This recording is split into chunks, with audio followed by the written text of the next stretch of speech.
grab my agenda, sorry.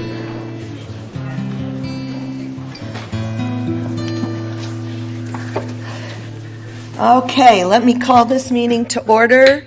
Bunny is going to be a little bit late, so I'm going to get us started. I want to establish that we do have a quorum present today. This is the regular meeting of the Board of Directors of the Golden Rain Foundation of Laguna Woods, a California nonprofit mutual benefit corporation. Today is Tuesday, November 1st, and it is 9:31 on our clock back there. I want to tell people that they can watch this on Village Television. They can also log in to Zoom. There is a Zoom link posted on the website, or they can call 1-669-900-6833 and put in the meeting number 981-31257-242. Or you can email meeting@vmsinc.org and have a message read. I will now call Director Addington is going to do the Pledge of Allegiance for us. Ready? Begin. I pledge allegiance to the flag of the United States of America and to the republic for which it stands, one nation, under God, indivisible, with liberty and justice for all. Okay, thank you. I want to acknowledge the media who may be present in the room or online. And then I'm going to call for an approval of the agenda. Are there any corrections or additions? What was it? Just one small thing. 12D does not need to be put on a 28-day hold. So 12D, we'll put it in that order, but it does not need to be put on a hold. Okay, so 12D does not need to be on 28-day. Okay, we can make a note of that, so when we get to that part. All right. Okay. Any objection? Any objections? Director Addington? Oh, I'm not objecting, I'm just asking, does it go up under unfinished business? Don't change it. Just leave it. We won't. Okay. She'll just, when she reads it, we just won't have 28-day. Okay. All right, and then I'd like to call for the approval of the minutes. We have the October 4th GRF Board Regular Open Meeting. Any corrections or objections to that? Hearing none. October 7th, 2022, Special Open Meeting. Any corrections or objections to that? Okay, hearing none. Okay, and then we have the October 20th, 2022, the GRF Board Agenda Prep Meeting. Any changes or additions or corrections? Hearing none. They're all approved by a unanimous consent. They're approved by unanimous consent. Thank you. Okay, so we have the report of the chair, but she's not here, so we'll go ahead to the report of the CEO. Siobhan, thank you. Thank you. Honorable Second Vice President, members of the board. This morning I would like to provide two updates. The first one concerns a new program that is just started in our community. In August 2019, the governor signed Senate Bill 326 into law.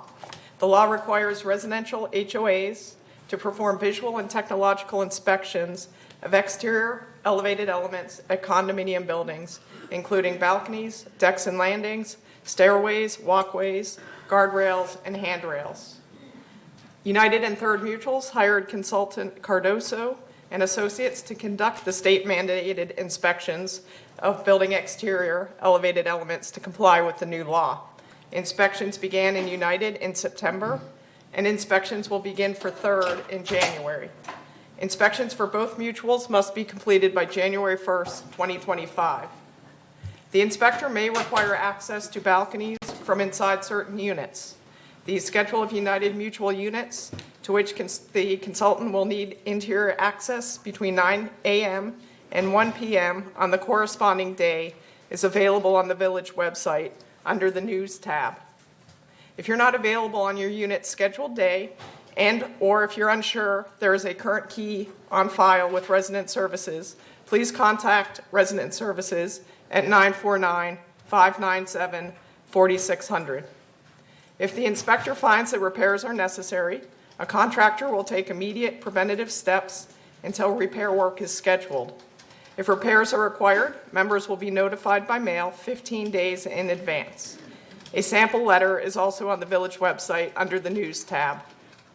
Important inspection details include not all units will be inspected, only scheduled units. Units are selected randomly by the consultant. The maintenance and construction department only gets the schedule 3 months in advance from the consultant, and inspections cannot be rescheduled. I also wanted to remind residents about the key file program since I mentioned it in my prior update. Resident Services maintains keys to manners within the community for the convenience of residents. Members are encouraged to file manor keys or keyless entry codes with Resident Services to ensure that authorized personnel may gain access to a manor to perform necessary maintenance repairs in the event of an emergency, or the residing members can obtain their manor keys or entry codes to gain manor access if and when the need arises. There are strict and redundant security and accountability measures in place for keys and access codes. Codes for keyless entry, for example, are kept in a locked drawer with the keys. The code is never written or entered into any system. To submit keys or keyless access codes, please visit Resident Services Monday through Friday from 8 a.m. to 5 p.m. And that concludes my update this morning. Thank you. I have a comment to make, Bunny, about the key thing. If you don't think it's important, if ever you have a water leak and they can't get in to your unit because they don't have a key, maintenance is going to open that door and so they will obviously fix what they have to repair. But in order to not have someone break into your unit, you might want to consider putting your key on file. Bonnie? Thank you, Debbie. But Yes. I have a question about the 326. That does apply to the amenities and GRF facilities or not? No residential units. Just the residential part of the Yes. community? Okay, thank you. Any more questions? I have a comment. This morning I was listening to the news, the Orange County news, and apparently we have a health emergency for children. And COVID, a lot of small kids are going into the hospital. And so I'm suggesting that maybe our older residents should make sure that they have their COVID boosters. Okay, thank you. Thank you. Excuse me, Elsie? And along with, Along with Director Horton's comments, it's COVID and flu, and it's like a trifecta, and something called ACE, something. RSV. RSV, and I'm wondering, I don't know if we have any children's events coming up. I mean, because I know sometimes we have a lot of children doing fun things, and maybe we might want to look at canceling that for a while, just an idea. We will evaluate the situation and let you know. Thank you. Thank you. Any further questions? So if there's no further questions, the next item would be the open forum. Did you have a chair's report? You want to give your report? Oh, okay. Well, I really didn't have anything in regards to the chair remarks. I just wanted to say that we had the meeting yesterday to approve the commencement of Building E. And I don't know if Siobhan commented on that. No. And so it didn't pass. So at this point in time, it is on hold. We will be discussing with staff and certain people as what our plan is to go forward. But at this point in time, it's on hold until we discuss with the appropriate people how we were going to go forward for this very needed replacement of this building. So that was my only chair report. So the next item, like I said, is the open forum. excuse me, 3 minutes per speaker. At this time, how many speakers do we have? We have 5 in person and I believe about 4 who've emailed in. Okay, so I just wanted to make sure 3 minutes, would Yes. be adequate. At this time, the members only may address the Board of Directors regarding the items not on the agenda and within the jurisdiction of this Board of Directors. The board reserves the right to limit the total amount of time allotted for the open forum to 30 minutes. A member may speak only once during the forum. Speakers may not give their time to other people. No audio or video recording by attendees. No rude and threatening comments. Members can attend the meeting by joining the Zoom link, which is 981-312-57242. Got that? I already did that one. Okay, all right, thank you. All right, so, or they can email. So at this point in time, will you address the speakers? Thank you. Yes, first speaker we have is Chris Collins. Okay.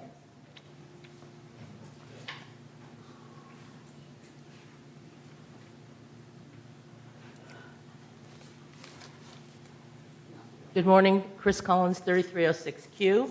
I'm here with an update on the work of the Foundation of Laguna Woods Village, which is on behalf of residents experiencing temporary financial emergency.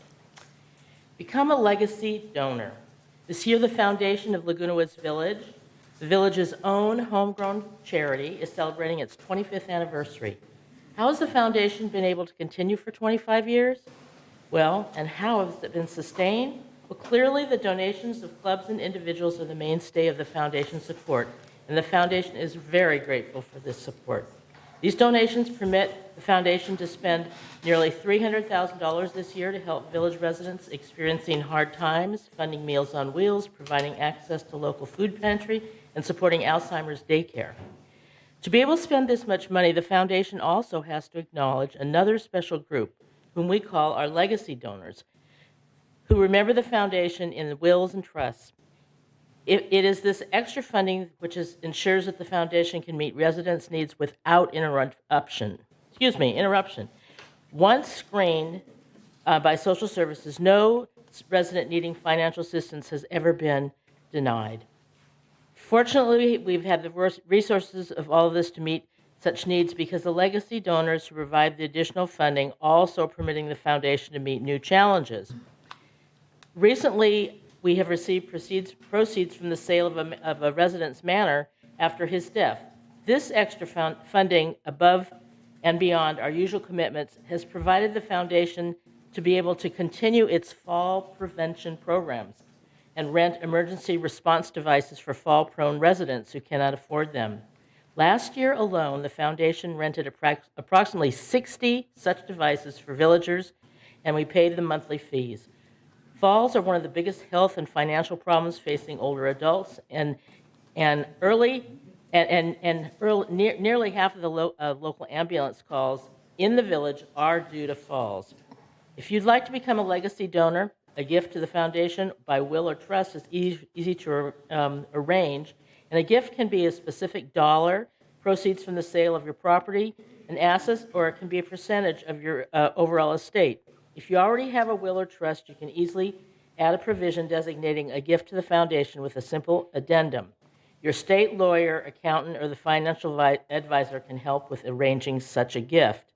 For more information, please contact the foundation at thefoundation@comline.com or by phone 949-268-2246.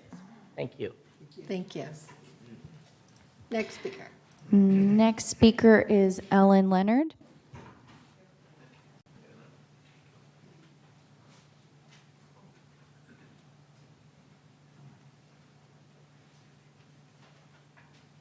We only have one speaker.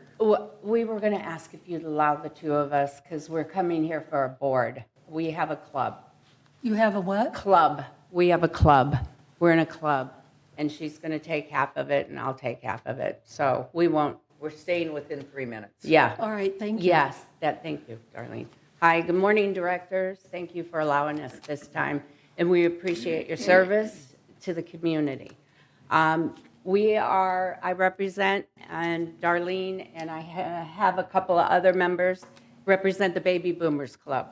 And we're one of the largest live entertainment social dance club in the village. We've been in existence for 14 years, and every year we have an annual Woodstock event. It's held at Clubhouse 2. It brings in sometimes 1,000 attendees, which include guests of the village. Guests are your future owners here, and Clubhouse 2 and the golf course is one of the premier locations of the village. We are a financially secure club. We are soliciting your help on how we can secure and schedule use of a mobile entertainment stage owned by the village for our annual Woodstock event. The mobile stage, I think, was purchased during COVID, and the front patio is typically used for dances at Clubhouse 2, and there is only one stage. So we're requesting a second stage so we can have our Woodstock Festival.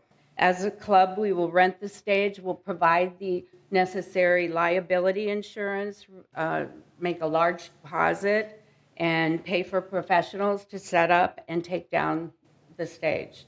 So we're asking for your help to do that. In addition, we are looking for... Actually, the other thing, I think it was 3 years ago, we had buses that picked people up at Clubhouse 1 and Clubhouse 5.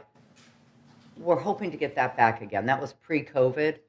So we're hoping to get that back again. What that does is it eliminates the traffic into the Gate 12 area and was very beneficial to the residents. And then Woodstock, our dances. Our dances are at Clubhouse 5. We were also hoping to get the velvet ropes that are used at Clubhouse 2. And I don't know if those are for TGIF Friday. I'm not sure. But anyways, if we have those, we're hoping for access to those for our dances. At Clubhouse 5. At Clubhouse 5. And then also round top bar tables, if we have access to those. Because I believe we did an event at the pickleball courts and we were able to get those. So if we have access to those, we're hoping to get those to eliminate the dancing area and people, not the big tables. So we're requesting... We're just asking for help. For your help in assisting us to get these items so that we can put on a successful Woodstock in June. Okay. Thank you. 8 seconds, 7 seconds, Darlene. Well, just let everybody talk, and then I'll respond. I know it's me. Can the but, next person? Yes, next speaker is John Beckett. Okay.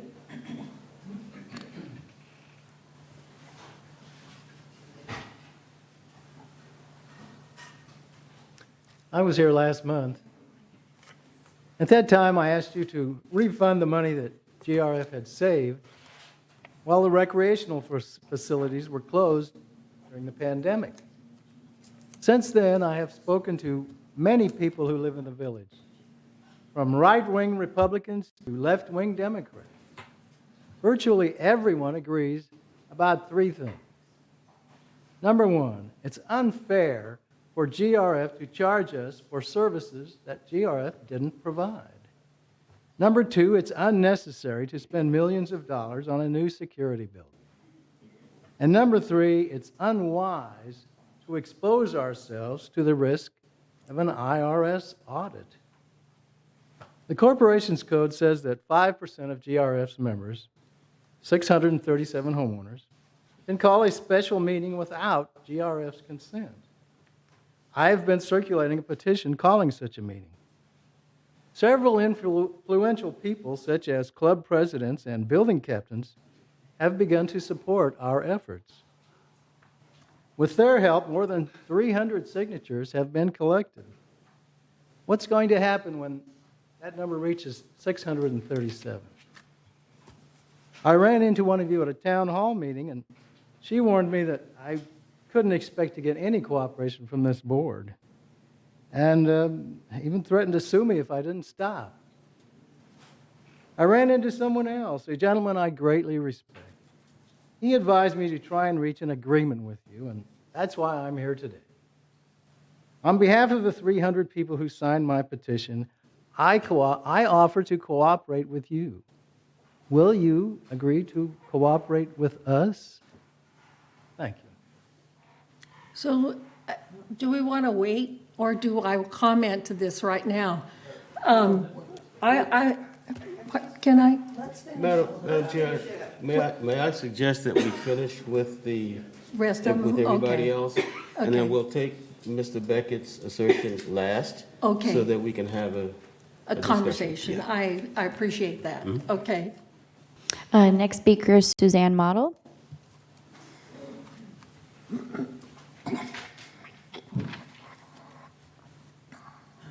I represent concerned citizens of Laguna Woods.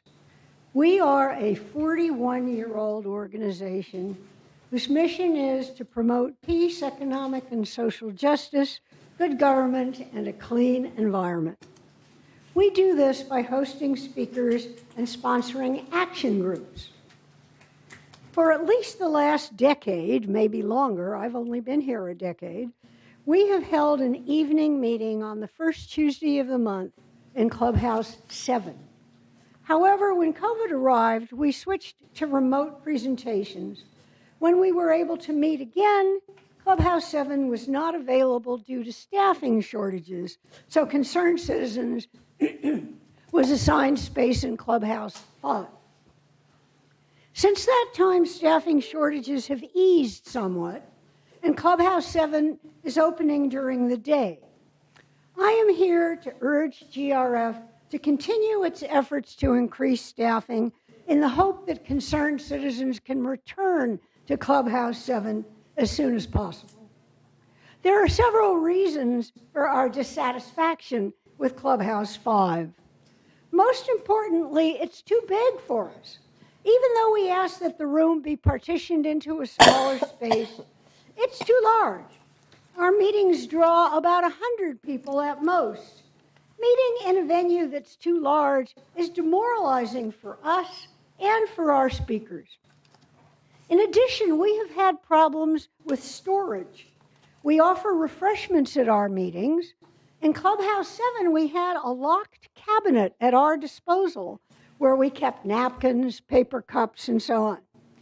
There are locked cabinets in Clubhouse 5, but they are occupied by clubs that have been meeting there longer than we have, and we have been discouraged from adding our name to a waiting list. So we've tried to leave a few things in an unlocked storage box, only to find that they disappear. Then there is cost. While the difference is not great, we spend about $300 more a year on Clubhouse 5 than we did on Clubhouse 7. The money wouldn't matter if we didn't feel we were paying more and getting less. Finally, the location. Not only is Clubhouse 7 centrally located for residents, but being just off Moulton, outside speakers never have trouble finding us there. Have you tried giving a non-resident directions for Clubhouse 5? So, to sum up, concerned citizens would appreciate your returning Clubhouse 7 to us with all possible speed. We understand that you are moving in that direction. We just want to make sure you keep up that momentum. Thank you. Thank you. Next speaker is Annette Rodriguez.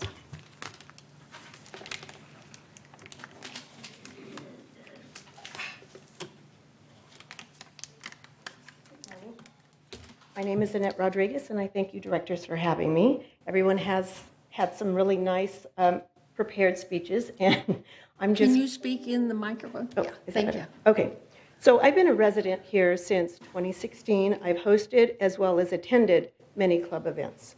I'm here because I have been trying to plan a wedding next year, April 22, and been having problems with finding an appropriate clubhouse. As the previous speaker mentioned, that some of the other clubhouses are too large for a group of 100 to 120 people. I have been trying to request the space of Clubhouse 2 for some time. Because of COVID, you know, I understand that some of them have been shut down, and I'm now told that Clubhouse 2 is doesn't have the staffing. So I'd like to find the feasibility of staffing it for our wedding reception on April 22. If there's a cost involved, I'm willing to contribute and help with that cost to help staff, or be responsible to take on the setup and the tear down of that room for that day. That's about all. I just appreciate your consideration, and I hope that we can have a wonderful wedding here in Laguna Woods. Would you state your name again? Annette Rodriguez. Annette, okay. Thank you. We'll talk to you later. Thank you. Afterwards. Okay. Next speaker is Ann Beltran, and she is on Zoom, so I'm going to pull her up right now.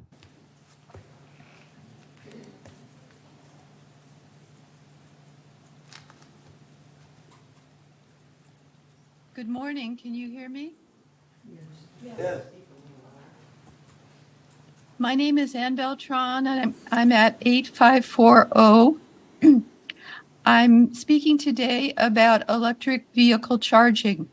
My husband and I own an electric vehicle and have appreciated the ability to charge our car overnight in our carport at the 110-volt level provided. $240 a year is more than reasonable for this amenity. Most nights from 9 p.m. until the morning, it provides a charge that gets us through the next day with comfort. This charging capacity is threatened, however, by the rapid growth we will experience in green energy vehicles over even the next 3 years. By 2026, state law requires that 35% of all new vehicles sold have to be electric, rising to 100% by 2035. As more EVs populate our carports, more user coordination of the circuit's use will be required, and the demand for better infrastructure will grow, even causing some to choose not to live here if we don't have it. Leadership on this issue is necessary now. First steps to accommodate future residents looking for in-village charging need to be made now. And the best option we have now is to place level 2 chargers in the large parking lots outside clubhouses 3 or 5 or 7. The installation costs for us are relatively modest given what SoCal Edison would pay for. Those costs that we experience can be amortized into the electricity fee that users are charged, and over time enable GRF to get paid back. EV owners I talk to are not looking for a free ride on top of other residents' HOA fees. So leadership needs to act now. Other steps may present themselves as technology develops. However, what we need to do now is negotiate tough with SCE. They're proposing 10 ports, but it's up to us, if those are too many, to push back on SCE's profit motive and demand that we be offered fewer ports per location. What is the M&C committee of GRF doing to negotiate SCE's proposal downwards to what we think is reasonable? Thank you for your leadership in meeting the emerging demands of our times.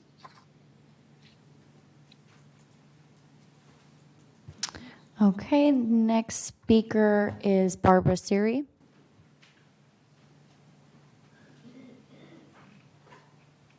Hello, GRF Board. I want to kind of piggyback on what Sue Modell was talking about with Clubhouse 7. I'm also a member of Laguna Woods Concerned Citizens, and we bring in pretty popular speakers for that first Monday night of each month. People outside of our club, people outside of the village.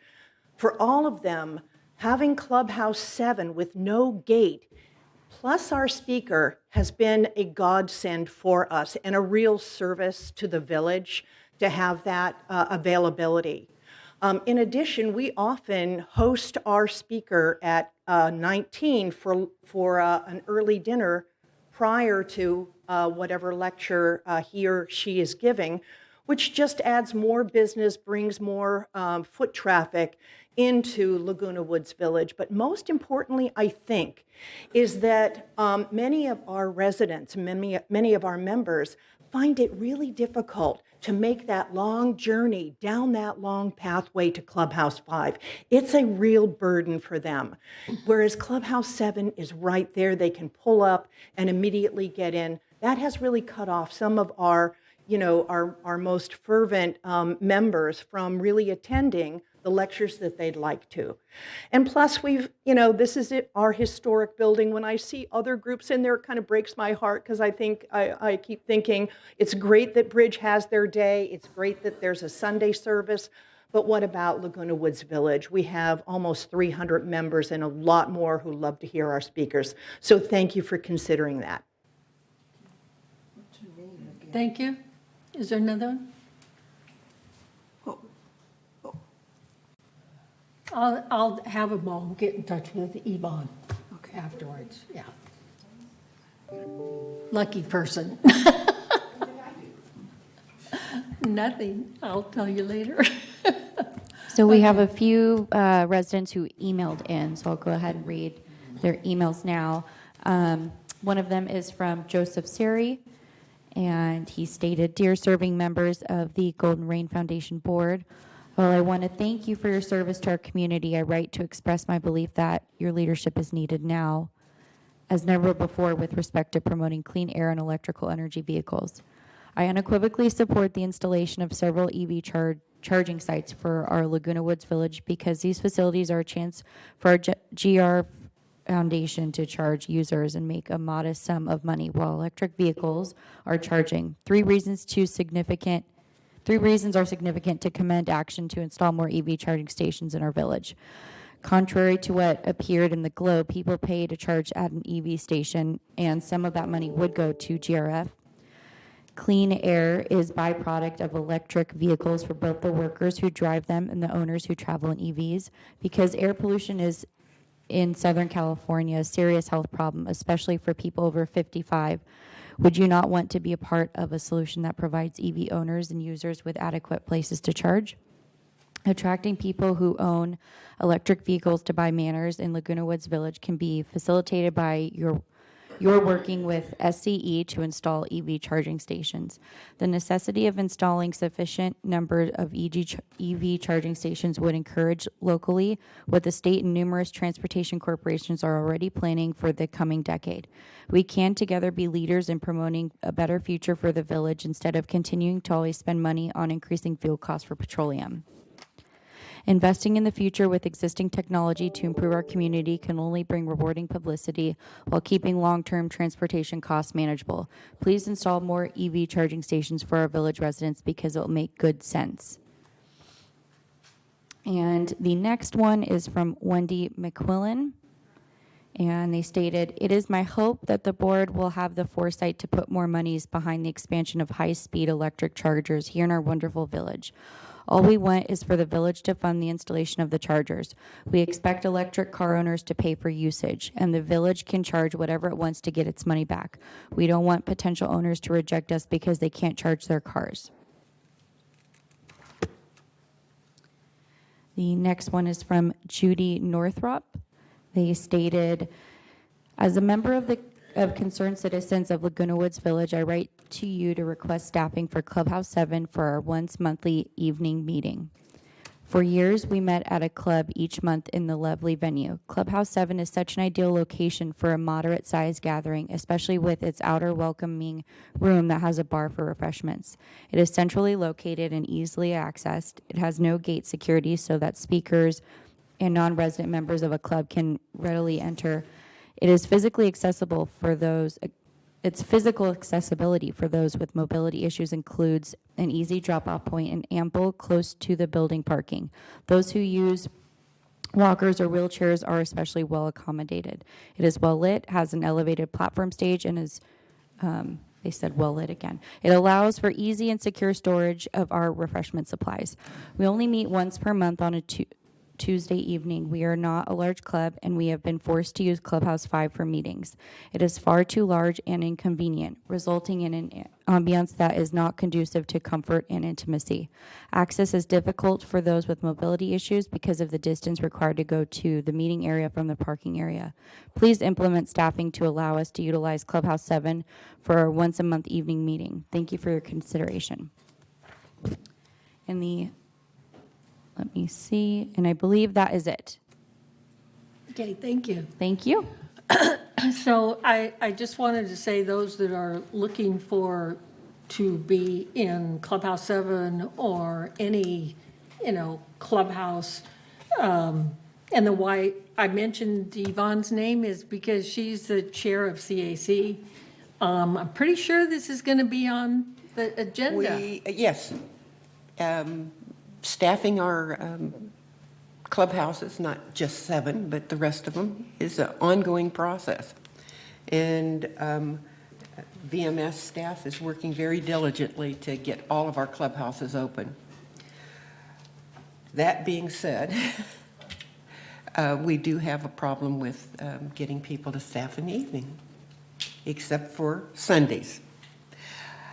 And I'm talking about Clubhouse 7. Yeah, and did you want to add something? I do want to mention, many of our openings currently are ones that require lifting and so forth. I do want to thank all of our residents who have stepped forward to serve as part-time recreation leaders. They've been tremendous. Unfortunately, these positions for the evening jobs, especially in Clubhouse 7, require that lifting requirement, and that's posing a challenge in addition to the evening hours. Yeah, and that is the problem, the setups, okay? However, I did want the baby boomers, hi. I wish you would have come to CAC with your request first. But one of the things that I don't think that we have a fee for renting that mobile stage. I'm glad you brought it to our attention, but because we have to go to finance to figure out what we need to charge, and it's a process. And it doesn't happen like that. Unfortunately, we move at a snail's pace. And that's good for everybody. Anyway, and so I wrote down, I think, everything that you requested, and I'll take it to our new director of recreation and see if we can work out your problems, okay? Did you want to say something? No, the wedding has to do one of the wedding. They want to have a wedding. Yeah. You know what? Allison's, I don't know if you've come to. I was going to say, Allison's at the back of the room. She'll be happy to talk to Absolutely. after the meeting. Yeah, put your hand up there, Allison.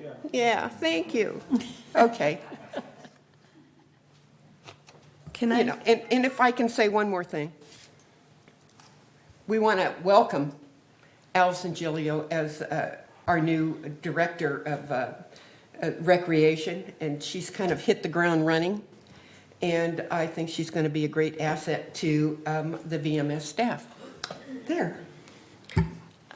I just, are you done? I want to promote you. If you're going to add something more positive. I am. I want to let people know who are listening and in the audience that once a month, the Community Activities Committee, which is called the CAC, meets. And anytime you have a clubhouse or a wedding or the boomers or clubs, that's your first stop.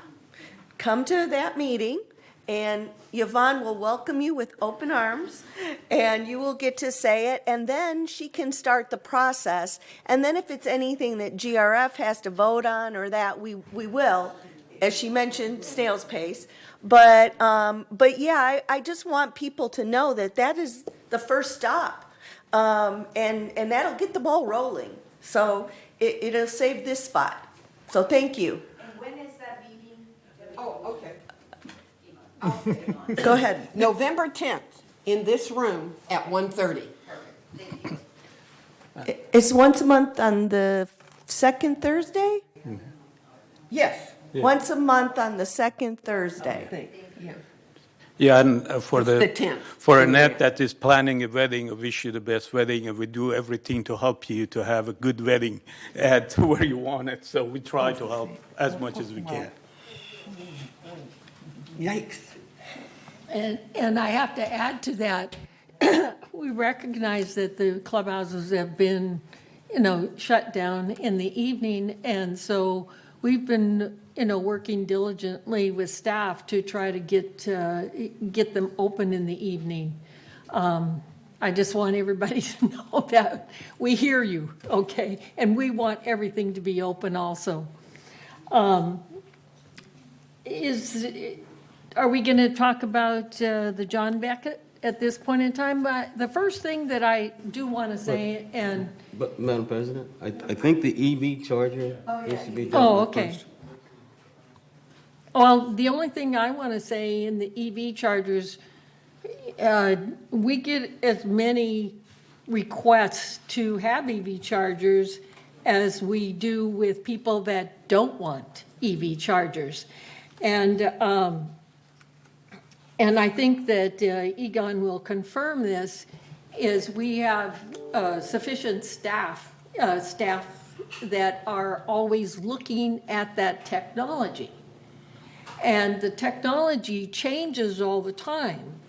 But at this point in time, and I do have to state that, is it's not in the budget for next year.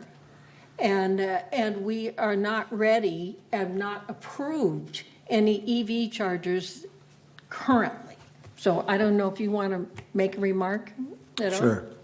Yeah, I'll make a couple of remarks. First of all, right now, as far as the village proper is concerned, we're waiting on SCE to come back to us, and they have delayed that a month at a time going forward.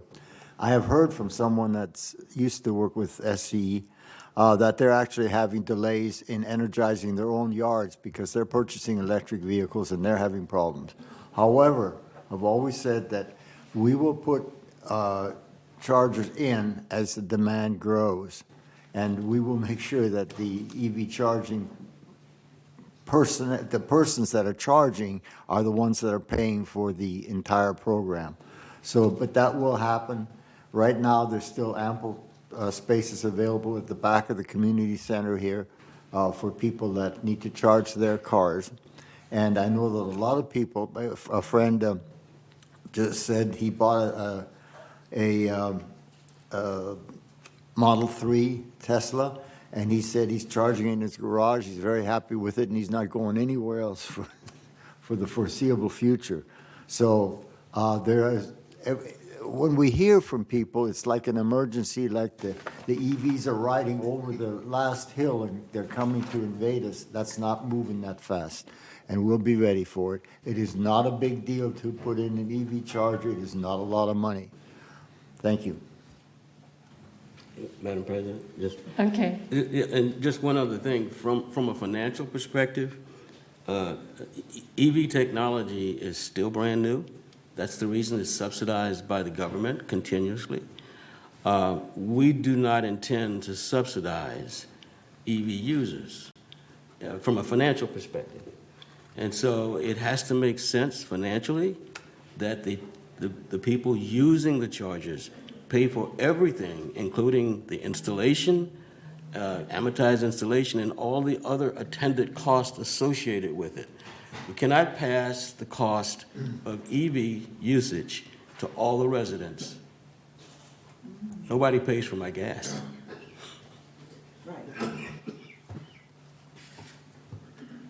Okay, Juanita? I'd also like to speak to the speaker that said, we need to tell SCE this, or this. It doesn't work that way. I wish it did. Yes, we are the customer, but they make the decisions and they delay us, as we're told, month by month by month. We can't get good decisions out of them. We come back with other proposals, they turn them down. We come back and look at other things, and then we go back again, and they say no, and here's what we want to do, and we want to do it the way we want to do it, and if you don't like it, go away. Raisa. I just want to make sure that we understand that GRF have limited capabilities to put EV chargers in places. And if all the predictions are correct, and we're going to have 10% or 20% or 30% of the car in about 5 years going to be electric car, 10 charging stations for this village will do nothing. I mean, that's, compared to number of vehicles that we're going to have. We have to make sure that either improve our infrastructure with the metros in order for people can do charging in their own carport, or we're putting Band-Aid as a GRF on this issue. And, there are different opinions about where the, electric cars are going, what the technology is going, everything of that nature. But we're going to be looking at putting some EV chargers. But I just want to make sure that people understand that is not the final solution for the village. We're only putting Band-Aid as a GRF by providing a few stations.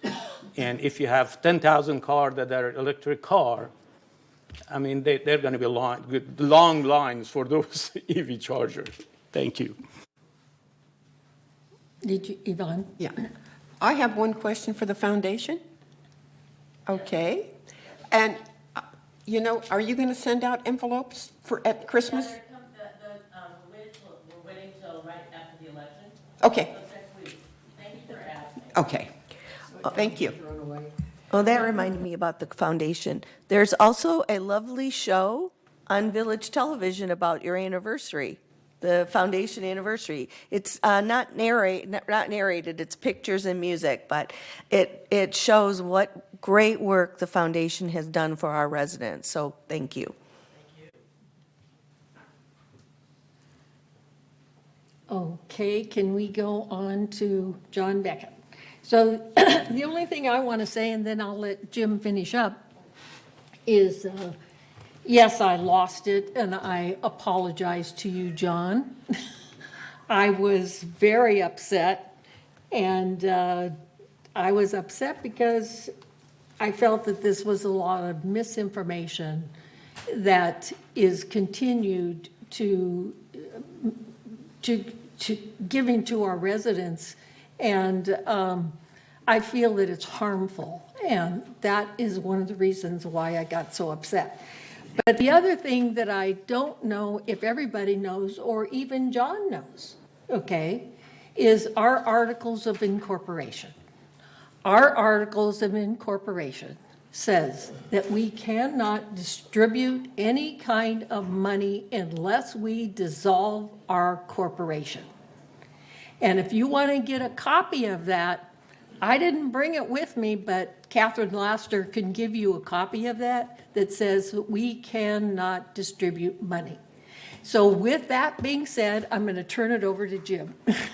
Thanks, Madam Chair. And let me just understand, just kind of reiterate, we cannot distribute funds. However, we can give credit. All right? Right. And so I just want to make that very clear. So we can't hold on to the credit. Now, with that said, what I would, if I can get permission to break from protocol and ask Mr. Beckett to step forward, because it's a couple of questions I would really like to have him. No, is no objection? No objection? Okay, Mr. Beckett, thank would you. All right. Thank you, Mr. Beckett.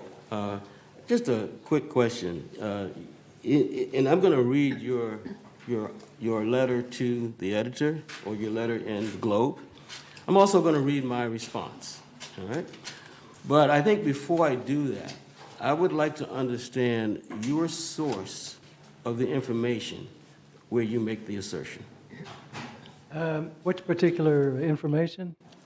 Well, you assert that. Well, I'll tell you, if you allow me to read your letter to the Globe. Well, I don't mind. Okay. I have it here. It says, it's titled Petition to Recover Money. It says, I am circulating a petition that asks the directors of United, Third, and Mutual 50 to help us recover $4.4 million from the Golden Rain Foundation. In 2021, most of our recreational facilities were shut down because of the pandemic. As a result, GRF collected $4.4 million more than they could spend. The government will tax that surplus unless GRF gives it back. In Laguna Woods Village, the GRF trust is the law of the land. The trust says that GRF shall refund or credit any surplus to us, the homeowners. Unfortunately, GRF isn't offering us a refund or a credit.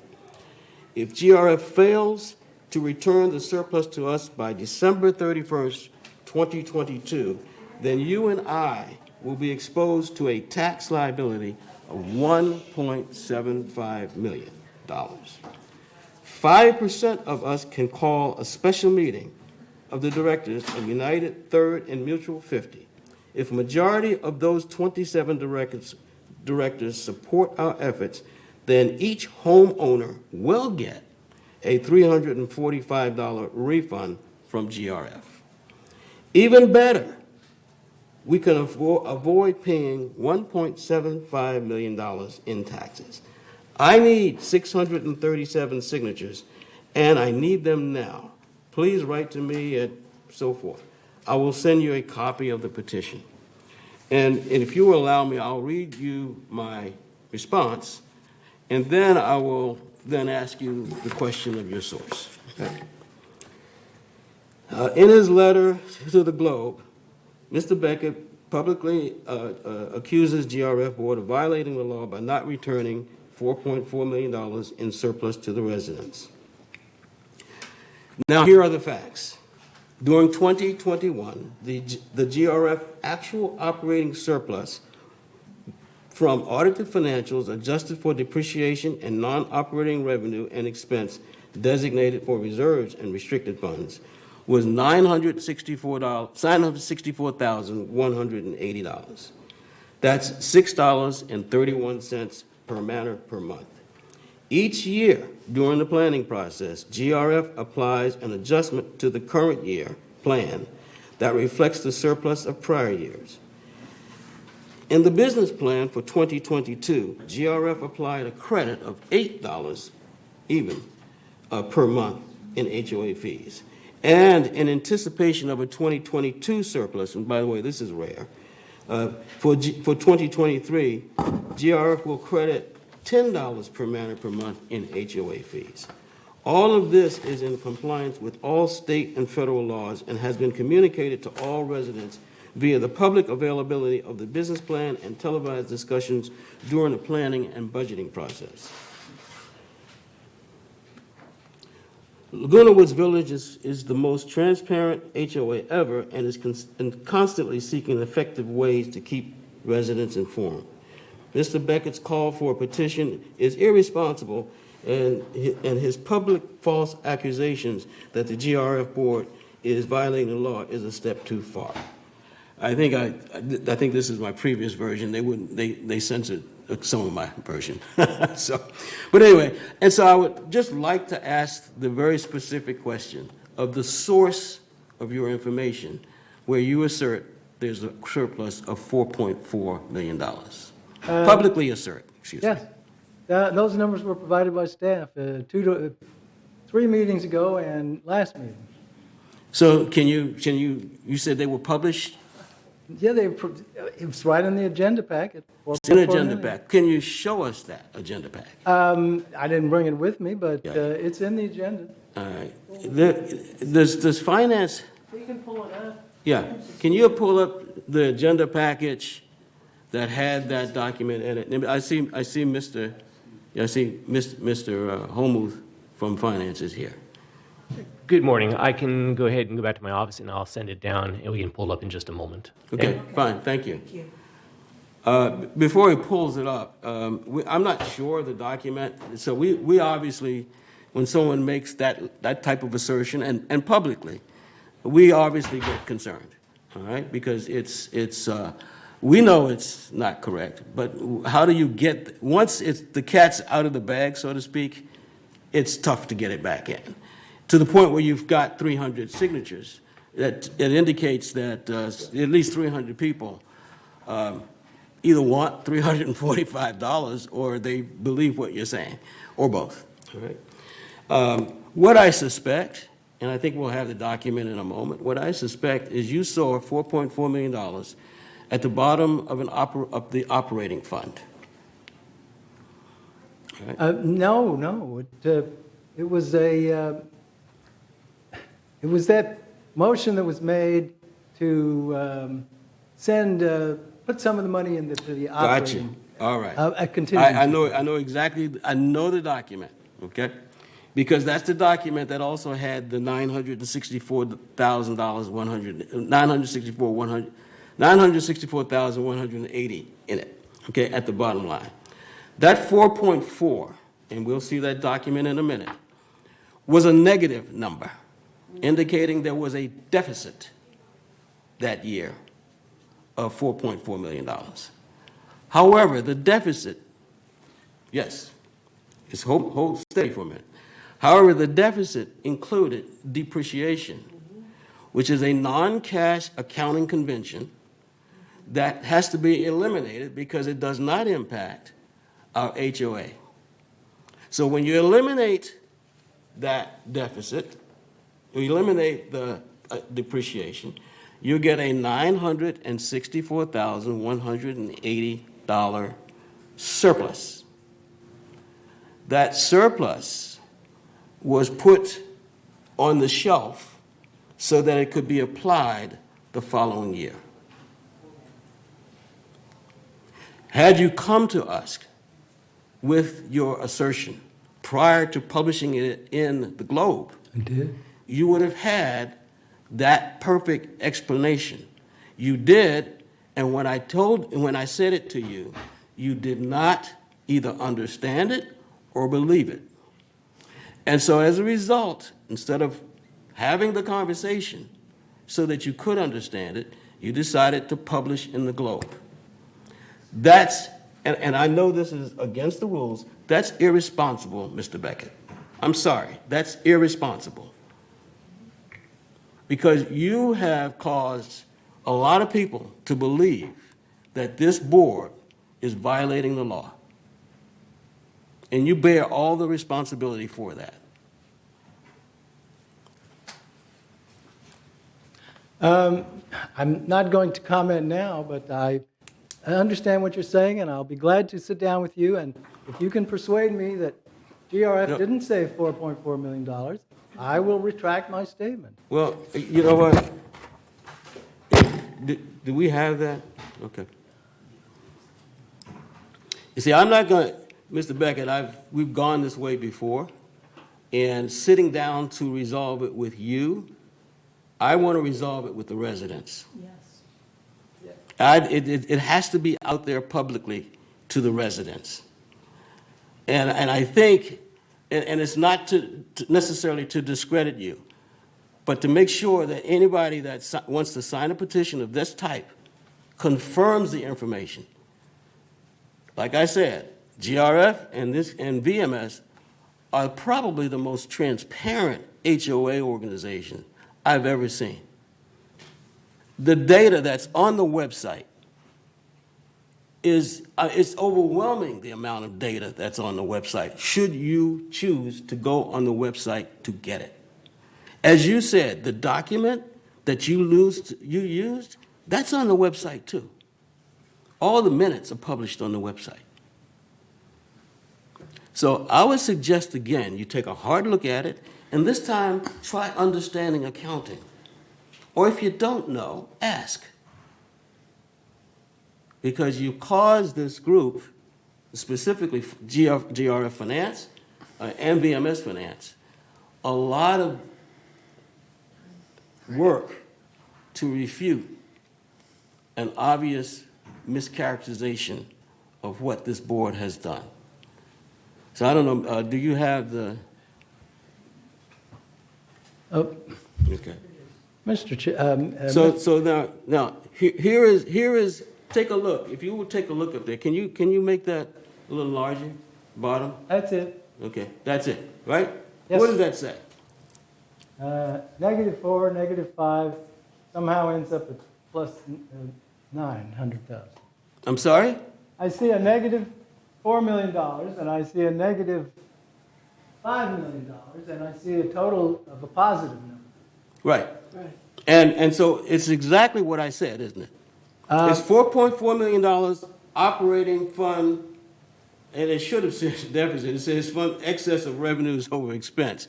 But a financial person understands that negative number at the bottom of the financial report is a deficit. Okay? Well, that's a deficit.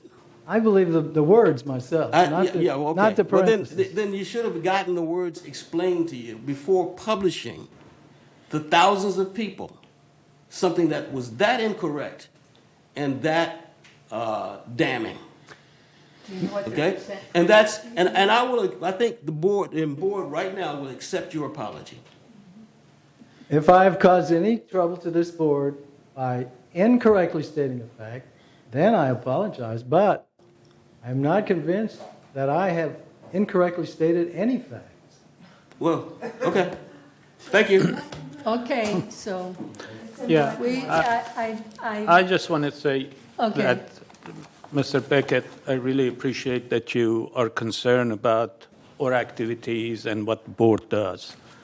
But at the same time, if anybody take a piece of paper with the information to uninformed individuals and say, you can take $350 back, they will sign anything because they want that money.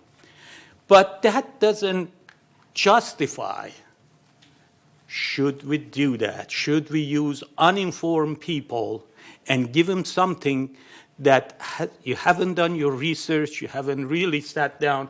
James tries to explain this several times eloquently, and yet we are still, every time, go back to square one and try to explain the same thing over and over. I understand at some point of time, probably we can come to an understanding with you as a person that is concerned. But without that information going to people, because I talked to several people that signed that petition, and I didn't say anything because they believe they don't know what. They just want $350 back. Why? They don't know. Because somebody told them, you deserve that money. And that's not right. I think, as a gentleman like you, we should do that when we have all the facts and we can stand behind our facts. That's at least what I say about this issue. May I respond to that? Yes. The people I talked to said, are you sure it was only $4.4 million that was saved? When all of those facilities were shut down, no staff, no electricity, are you sure it was only $4 million? There was staff, there was electricity. So that's it. Yeah, I don't think we should discuss this any further. He's continuing to let's continue the meeting. to put out false information. Yes. So let's continue. Thank you, John. Thank you, Madam President. And I thank you for the opportunities for us to respond on the air. So thank you. And I forgive you for losing your temper. I know you really weren't mad. Okay. All right. Okay. The next item is the consent calendar. All matters listed under the consent calendar are recommended for action by committee and will be enacted by the board by one motion. In the event any item is removed from the consent calendars by members of the board, such items shall be the subject of further discussion and action by the board. So the first item is a recommendation from Finance Committee. Consistent with its statutory obligations, a subcommittee of the board consisting of the treasurer and at least one other board member reviewed and approved preliminary Golden Rain Foundation financials for the month of September 2022 By the vote, ratify that such review be confirmed in this month's board member open session meeting minutes. The next item is defund the obsolete GRF projects, which Joan, please read the resolution.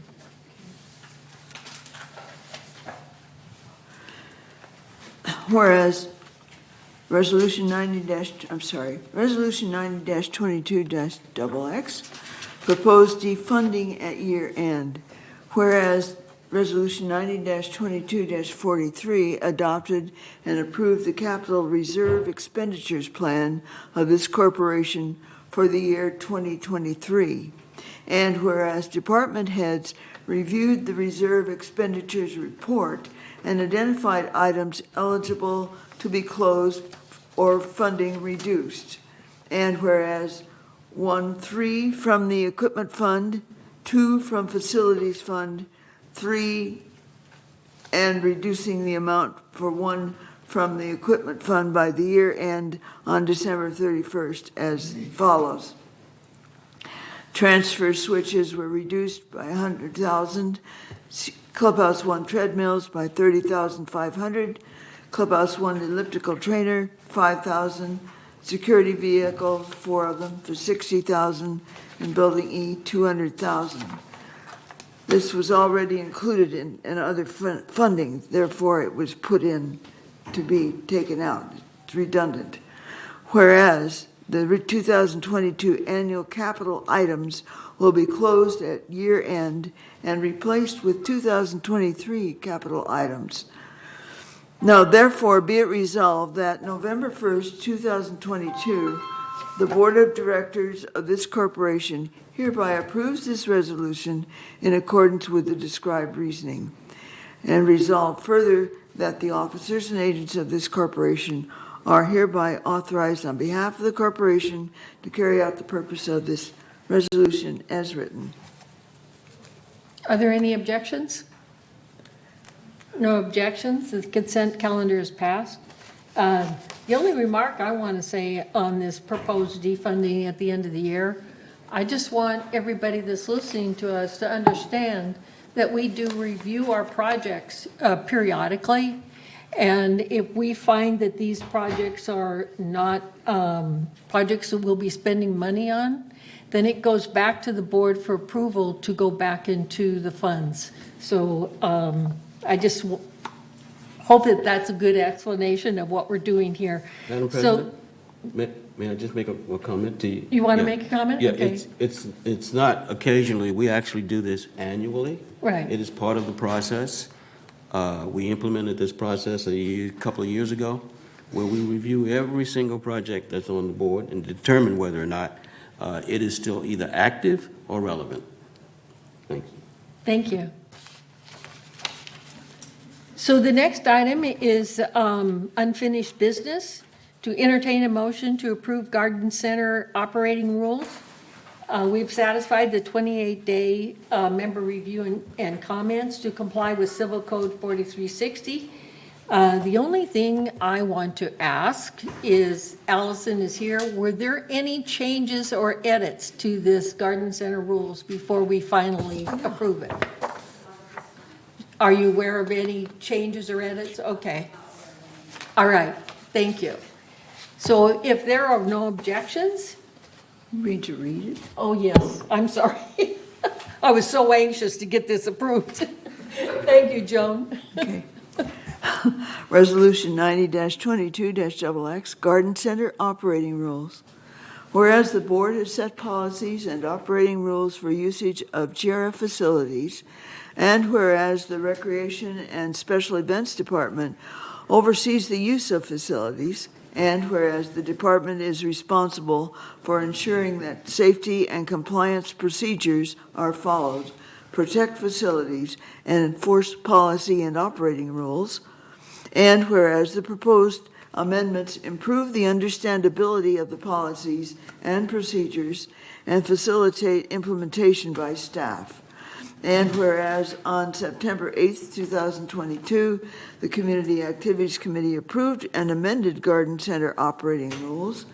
And whereas that this resolution supersedes and cancels Resolution 90-16-55 adopted December 6th, 2016.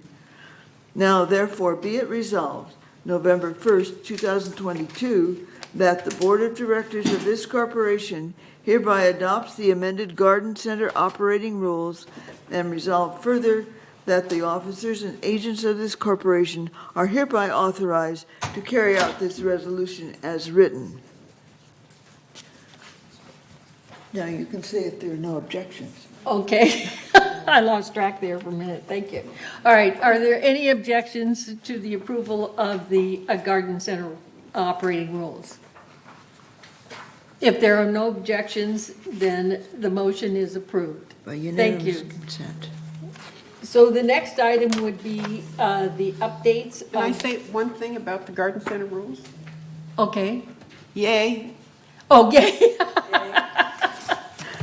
I have to agree. I was so anxious, and we've gone back and forth with this so many times.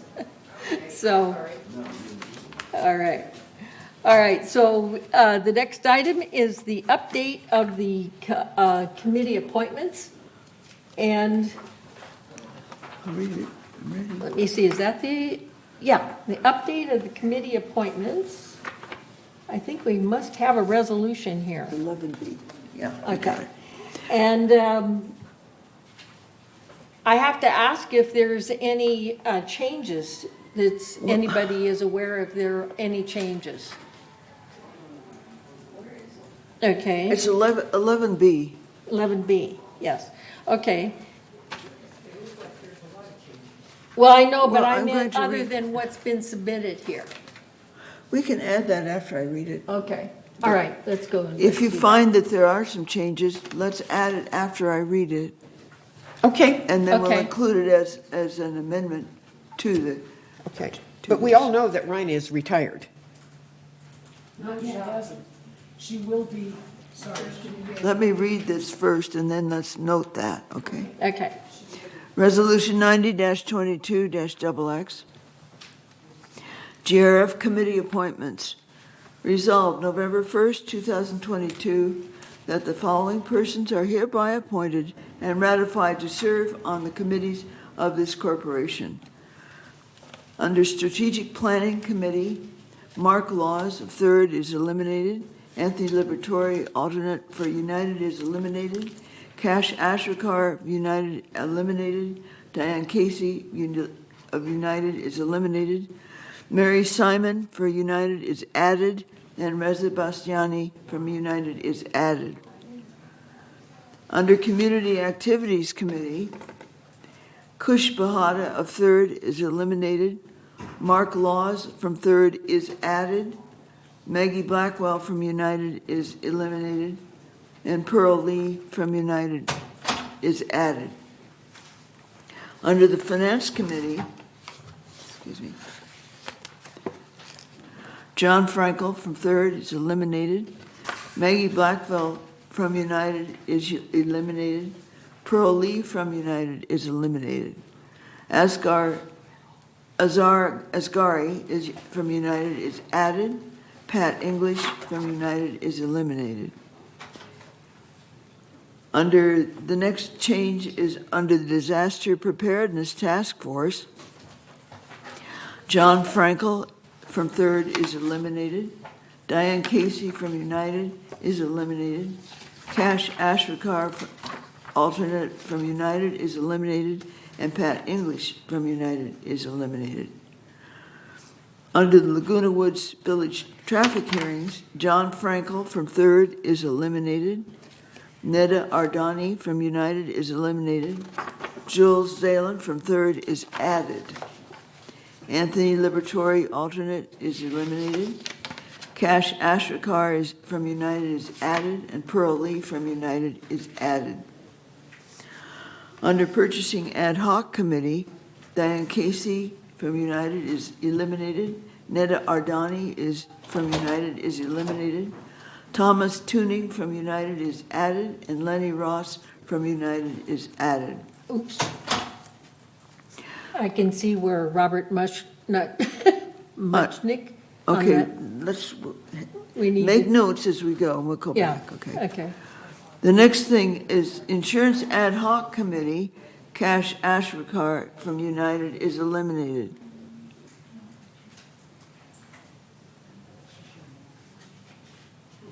Is there a problem? Oh, okay. All right. Okay. All right. Under, then there are no further additions or subtractions from this existing document. And then therefore resolve further that resolution 90-22-41 adopted September 6th, 2022 is hereby superseded and canceled, and resolve further that the officers and agents of this corporation are hereby authorized on behalf of this corporation to carry out this resolution. I move that we accept this resolution for committee members. We need a second, and then we'll go ahead with the discussion. Reza seconds. Okay. I have a correction. Okay. And this would be like, we'll kind of make this an inclusive amendment, if you will. Under, for me, under Mobility and Vehicles Committee, they've eliminated too many United people, so there is now one United position open. So they eliminated both Maggie Blackwell and Pearl Lee and Pat English, who'd retired. But, so there's still a vacancy for United. And I wish you'd note that. Okay, thank you. That was mine. Let's just raise your hand and we'll go ahead and go through. Bunny? Okay, on the purchasing ad hoc, we need to take off Robert Muchnick. Purchasing, under purchasing. Purchasing ad hoc committee. Which page was that? That's on page 5. Okay. Yeah. Purchasing ad hoc at the top. And then down on insurance ad hoc. Yes. Okay, Leland, she's moving. Leland, yeah, Leland. And then Catherine Freshley, take those two off. Leland and Freshley are off under. Yeah. So that's all I have. And Yvonne had something else? How come under the insurance ad hoc it says third, Yvonne Horton? Is there a reason? Oh, I didn't see that. I mean, I live in third, that's true, but. It looks like it might be spacing issues. I'll make Okay. sure we correct that, though. Okay. All right, thank you. Thank you. Great, thanks. Yeah, there's a problem with this, with what goes where, spacing. Were there any other corrections or additions? Okay, so if there's no further correction or additions, is there any objections? I move to approve. And if Okay. there's no objections, we've already read through the, Yeah, well, let me make a motion. I move that we, what, Elsie, before we go on? What? I apologize, I thought something wasn't on your button. I move that we approve the amended or corrected, however you want to, resolution for the committees. I second it. And I heard, okay, who seconded? Okay, Elsie seconded. are there any objections? So if there's no objections, the consent calendar, I'm sorry. The updated committee appointments amended is approved, so thank you. The next item, Building E update, in my chair's report, I already mentioned that it's just on hold at this point in time. So the next item is new business. Oh. Yes? You're gonna hate me. I'm really sorry. It's not a huge thing, but just to remember for the future, on the traffic committee, it has Cash and Cash Atrikar and Pearl Lee both listed for, it doesn't say United, but it is United. And only one's a regular member and one's an alternate. What page is that? I'm really sorry, 5 of 6. Oh, yeah, 11B, 5 of 6, up at the top. Yeah, you're right. And that's just a Scrivener, so I think. They're both from United. Right. There's only one person on that. And There's there only should one be only person. one, okay. Yeah. So I guess what do we do? Go back to No, just United and make the have change. one should be an alternate. We can just We fix it don't next choose. month. We'll figure it out before then. Yeah. Okay, Yeah. all right, go ahead. Okay, so I'm going to repeat. We're on new business. A, entertain a motion to approve religious church club request for exception to clubhouse holiday hours. So this will be the November initial notification and 28-day notification for member review and comments and comply with civil code. So I see Allison is here. Do you want to speak to that? You should let me read it. No? Let me read it first. and Oh, then no, I wanted her to explain it and then you can Okay. read it, okay? That's usually the process we follow. Yeah, this was. Hi, Good thank morning, you. Honorable President and Directors. Okay, So this item came to us at the Community Activities Committee. Saddleback Church requested an exception to the holiday hours policy that we had in place 2020. And it was approved by the CAC, or recommended that it come to you for consideration.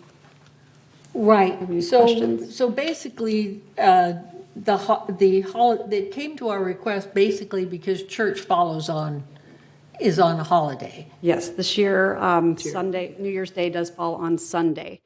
So there are about 4 groups right now, 5 groups that are displaced from their church meeting because of the holiday. Right, and what this required and what CAC approved was basically that they would pay for the extra labor. Yes. The entire cost of the labor for the church services that will be going on at that time. Yes. Okay, I just wanted to make sure that everyone was clear what this was all about. Thank you. Thank you. So, Joan, will you read the resolution? Yes. Resolution 90-22-XX, Religious Church Club Request for Exception to Clubhouse Holiday Hours. Whereas the Recreation and Special Events Department oversees all recreation facilities, on May 5th, 2020, GRF approved and adopted Clubhouse Holiday Hours Resolution 90-20-19, allowing all clubhouses to remain closed on New Year's Day, beginning January 2021. And whereas Saddleback Church Club requested for an exception to clubhouse holiday hours and is requesting to meet in Clubhouse 5 on Sunday, January 1st, 2023, from 7:30 a.m. to 1 p.m. And whereas on October 13th, 2022, the Community Activities Committee approved the all-church exception to clubhouse holiday hours for one service only on January 1st, 2023, and to include all additional costs. And whereas presently there are 4 village churches who meet on Sundays in the clubhouses. When the Performing Arts Center reopens, one additional church will resume meeting on Sundays. So the Saddleback Church meets in Clubhouse 5, Main Lounge. The hours reserved from 7:30 to 1 p.m., and the cost for the rental is $141. Joyful Christian Church meets in Clubhouse 1, Main Lounge, from 9:30 a.m. to 1:30 p.m., and the cost of the rental is $47. The Village Church meets in Clubhouse 7, Main Lounge, from 8 a.m. to 2 p.m., and the cost is $52. And the Center for Spiritual Living meets the Village Green Club Rooms 1, 2, and 3 from 10 a.m. to 1 p.m., and the cost is $42. Full-time and part-time hourly staff who are scheduled to work on one of the designated VMS holidays receive holiday pay equal to 1.5 times base pay. And whereas the Saddleback Church Club reservation is for 5 hours and 30 minutes, setup and breakdown of the main lounge takes a total of 4 hours. The cost to staff, Saddleback Church on January 1st, 2023, is approximately $412. Total includes wage rate plus holiday pay, burden rate, and overhead rate. The labor, $412, and room rental, $141, totals $553. Now therefore be it resolved December 6, 2022, that the Board of Directors of this corporation hereby adopts the all-church exception to clubhouse holiday hours for one service only on January 1st, 2023, and to include all additional costs. And resolve further that the officers and agents of this corporation are hereby authorized to carry out this resolution.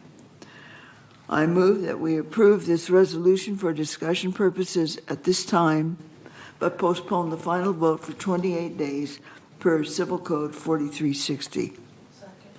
Debbie second. Do we have a second? Yes, Debbie second. Thank you. Do we have any objections? So if there are no objections, the motion to approve religious church club request for exception to clubhouse holiday hours is approved. So thank you. The next item is to entertain a motion to approve equestrian center operating rules. And I just want to make a comment that both the equestrian center operating rules and C, the equestrian center horse boarding agreement, has been reviewed by our legal counsel and has been reviewed and approved by the legal counsel before it even went to CAC. And CAC approved these, and the reason that it went to legal counsel was basically because this is something that is very new as how we are for the administration of the equestrian center. So we're going to entertain a motion to approve the equestrian center operating rules. So Read will you please read the resolution? Resolution 90-22-XX, Equestrian Center Operating Rules. Whereas the board has set policies and operating rules for usage of GRF facilities, and whereas the Recreation and Special Events Department oversees the use of facilities, and whereas the department is responsible for ensuring that safety and compliance procedures are followed and protect facilities and enforce policy and operating rules, and whereas the proposed amendments improve the understandability of the policies and procedures and facilitate implementation by staff, and whereas on October 13th, 2022, the Community Activities Committee approved the amended Equestrian Center operating rules as presented, and whereas that this resolution supersedes and cancels Resolution 90-16-43 adopted September 6th, 2016.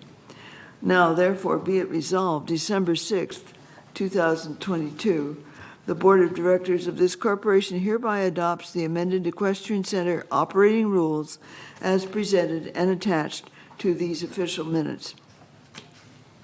And resolve further that the officers and agents of this corporation are hereby authorized to carry out this resolution as written. I move that we approve for discussion purposes this resolution for the operating rules for the Equestrian Center and postpone a final vote for 28 days per Civil Code 4360. I second it. Is there any discussion? Are there any objections? Hearing none. The motion to approve Equestrian Center operating rules is passed. Thank you. So the next item is to approve the Equestrian Center horse boarding agreement, okay? Excuse me, Madam Chair, but it was not passed. It was passed to move on 28 days. Yes, I know. We do yes. get... It says that in the minutes. Yeah, but Thank you. when you say it passed, people who are watching think it's a done deal. Thank you. Thank you. Just to review. Okay.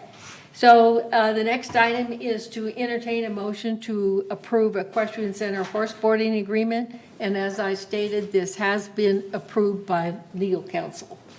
So would you please read? Thank you. Resolution 90-22-XX, Equestrian Center Horse Boarding Agreement. Whereas the Recreation and Special Events Department manages the Equestrian Center's daily operation, the department's responsibilities include, but are not limited to, managing the resident boarding and riding programs, outdoor social events, horse trailer storage, horse feeding, trails, and facility maintenance. And whereas boarders are required to sign a release, waiver of liability, and indemnity agreement, and complete required forms for transportation, emergency treatment, rider and helper authorization, and acknowledge and agree to the GRF Equestrian Center operating rules. Additionally, all boarders must meet insurance requirements and provide proof. And whereas the boarding agreement is crucial for both the boarding stable and the horse owner. It sets responsibilities and governs potential liability issues and any emergencies that could arise.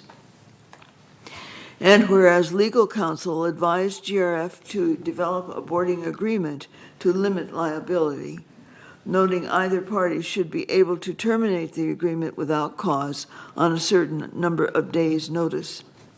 Further, the agreement should allow GRF to terminate the lease agreement with cause under certain circumstances geared towards protecting the health and safety of the horses, people, and the facility.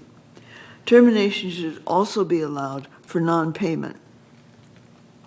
And whereas recommendations were received from staff and committee members to ensure safety and compliance, the presented boarding agreement addresses horse injury and death, boarder injury and death, personal property damage and loss, third-party lawsuits, termination, abandonment, and unpaid fees. GRF Legal Counsel has reviewed and approved the horse boarding agreement, and whereas on October 13th, 2022, the Community Activities Committee approved the Equestrian Center horse boarding agreement as presented. Now, therefore, be it resolved December 6, 2022, the Board of Directors of this corporation hereby adopts the Equestrian Center horse boarding agreement as presented and attached to the official minutes of this meeting. And resolve further that the officers and agents of this corporation are hereby authorized to carry out this resolution as written. I move that we approve this resolution for discussion purposes at this time and postpone the final vote after the review of 28 days per CC Civil Code 4360. Is there a second? Debbie seconds. Okay. Is there any discussion? Are there any objections? So hearing no objections, the motion to approve Equestrian Center home boarding agreement for the initial notification, 28-day notification for member review comments to comply with civil code approves the 28-day review. I just wanted to make sure that it was clear, Juanita. Okay, thank you. The next item is to entertain a motion to approve workers' comp collateral requirement, which is the insurance renewal funding. So I'm going to have Dan, I thought I saw, if he's in the audience, and he's going to come out and talk about it. Good morning, thank you. Per the staff report and resolution, the workers' comp provider, Safety National, has asked for an increase in collateral of $275,000. Points I want to make are this is done on an annual basis, and the reason it's done on an annual basis and that there's collateral with Safety National is GRF were to default on any of its payments, Safety National would be able to have this collateral in hand to be able to go back to. The overall effect on GRF with this increase in collateral are bank fees of $2,750, and that would be paid for out of the operating fund. Those bank fees are there to keep that letter of credit available for Safety National with the bank. And I can entertain any questions at this point. No questions? Okay. I want to just have him clarify for anybody listening. Sure. This is an annual thing that is automatic. This is not new money. It's just, this is our process every year. Correct. It's on an annual basis, and it's required with the workers' comp carrier, Safety National. No matter what insurance carrier you go to for workers' comp, they would require collateral on hand. Thank you. So- Thank you. Okay, Resolution 90-22-XX, whereas the Golden Rain Foundation maintains a letter of credit with Bank of America in an amount sufficient to meet collateral requirements for the workers' compensation insurance policy. And whereas Safety National, the workers' compensation insurance provider, requires an increase in the letter of credit by $275,000 to meet collateral requirements for renewal of the workers' compensation policy. Now therefore be it resolved that on December 6th, I'm going to change the date because it doesn't need a 28-day review. So on, where are we? November 1st, 2022, the board authorizes an increase in the letter of credit with Bank of America from $2,050,000 to $2,325,000. Resolved further that the officers and agents of this corporation are hereby authorized on behalf of the corporation to carry out this resolution. I move that we approve this resolution. Is there a second? Yeah. A second? Juanita. All right. Is there any discussion? So if there's no discussion, is there any objections? So if there are no objections, the motion to approve workers' comp collateral requirement to increase the letter of credit, $275, is passed for the 28-day review. Thank you. So the next item is to Without 28 days. I said Without 28 days. We don't need 28 days. It's not 28 days. That's what it says on the, okay, mistake, okay. We understand we're all human. Okay, thank you. All right. The next item is to entertain a motion to approve garden center fees.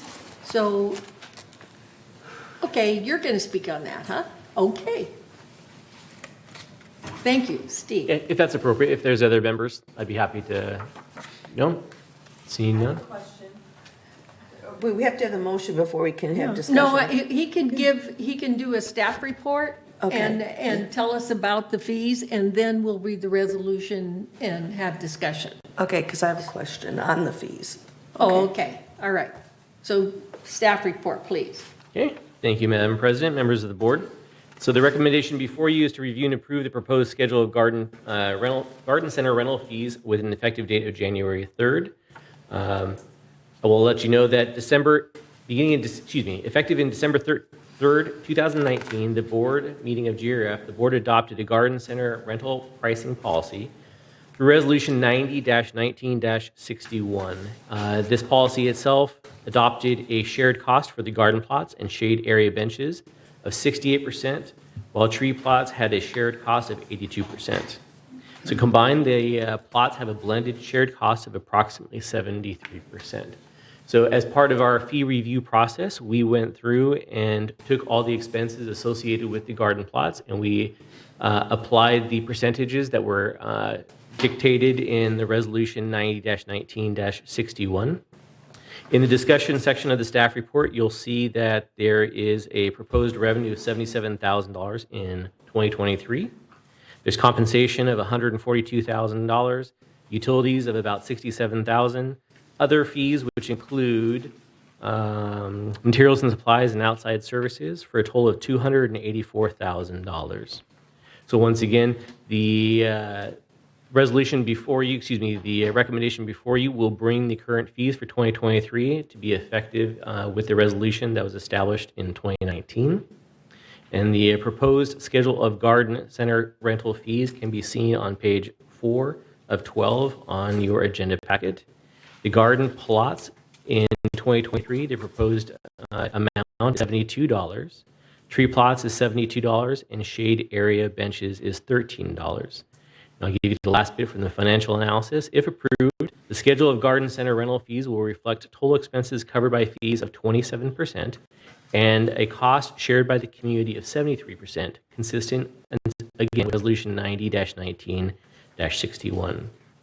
The proposed change in the garden center rental fees would increase revenue by an estimated $19,833 in 2023 compared to the 2022 budgeted revenues. Thank you. Thank you. So I'm going to have Joan read the resolution, and then we pass it, and we'll have discussion. Thank you.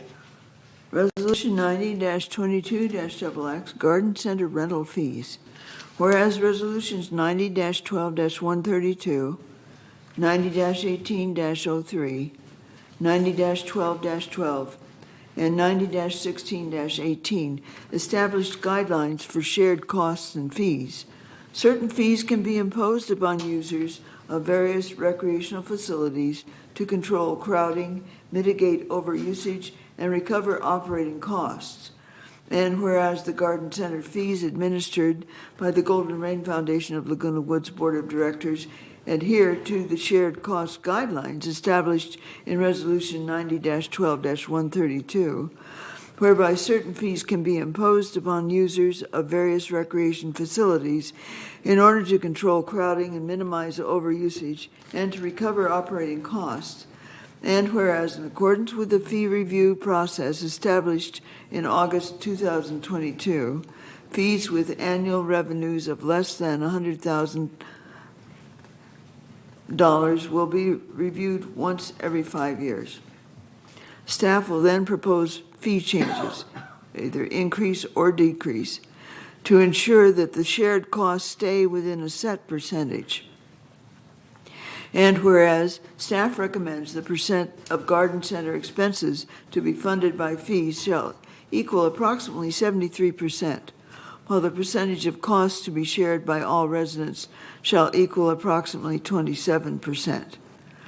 And whereas the proposed 2023 revenues of $77,233 include garden and tree plot rental revenue of $76,752 and shade area bench rental revenue of $481, the proposed garden center fees are listed in the table below. Plot type. Garden plots, the annual fee currently is $57. The proposed fee is $72, a change of $15. Tree plots, the annual current fee is $57. The proposed fee is $72, a change of $15. Shade area bench, annual fee currently is $11.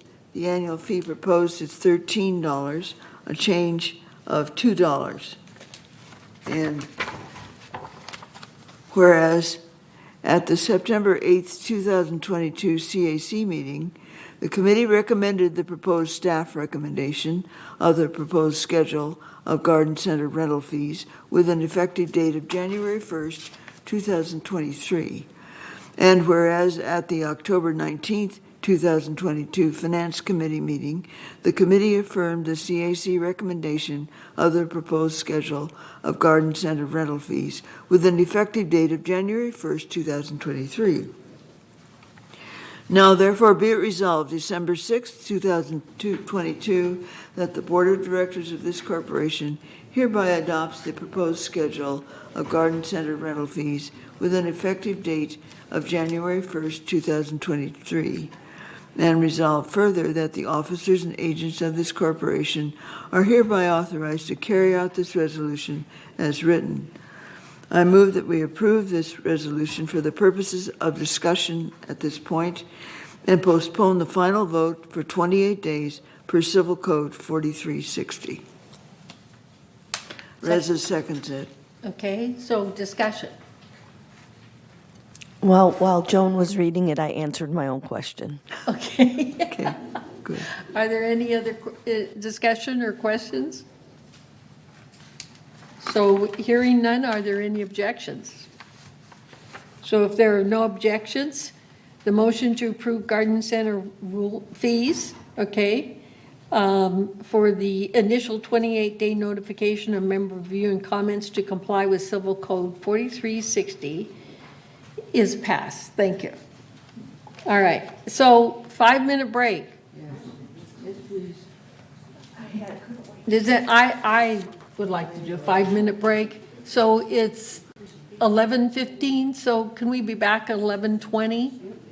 All right, thank you.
I did yell at him. I was so mad.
Thank you, Madam Chair.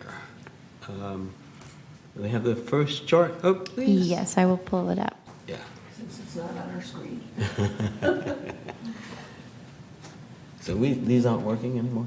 They're not working today. Oh, okay. Yes. Ooh, wow, that's me. They're having a moment, Jim. Okay. Okay, thank you. Let's go to slide 1, please. This first chart includes all revenues and expenses, including non-operating revenue designated for reserves and including investment income, transfer facilities fees, and the GRF reserve portion of HOA fees. It also includes the contingency portion of HOA fees.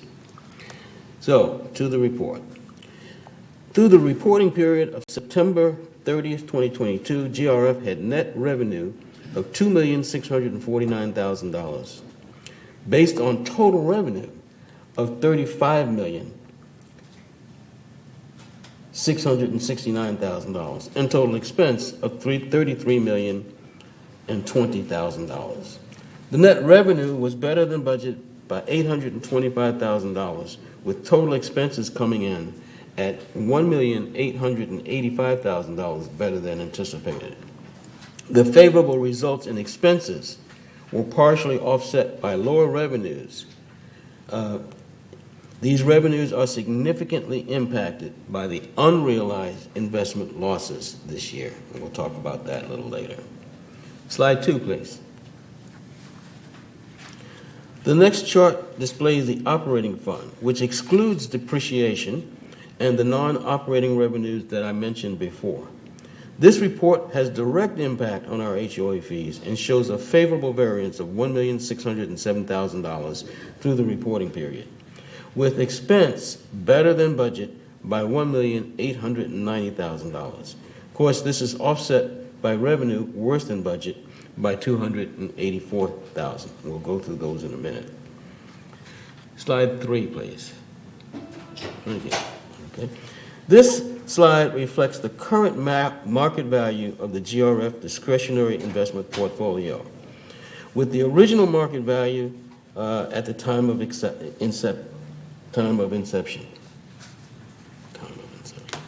Year to date, the market value has decreased by $1,574,000, or 8.1%,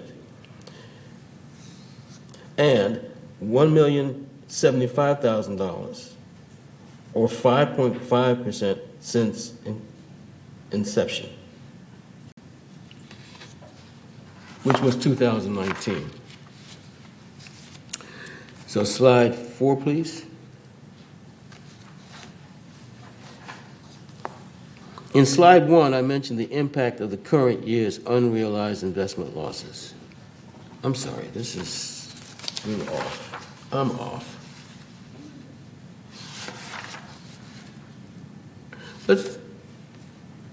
Let's go back to slide 3.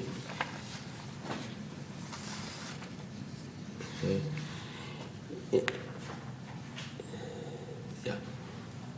In slide 1, I mentioned the impact of current year's unrealized investment losses.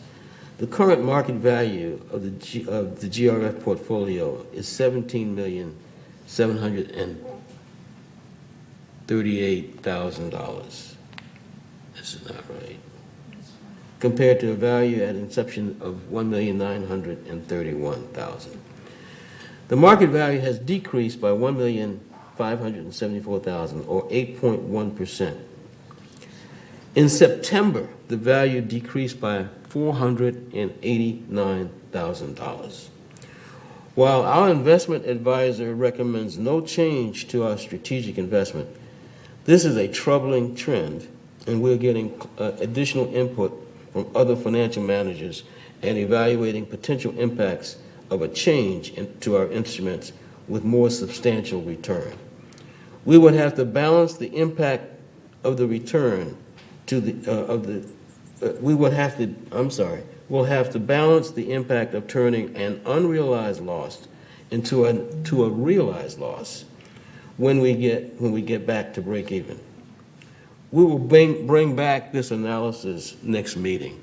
In other words, I'm trying to read this, but in other words, we have been observing a loss for some time now, for about a year, and we've been assured that this will return to a break even at some point in time, probably in 2023.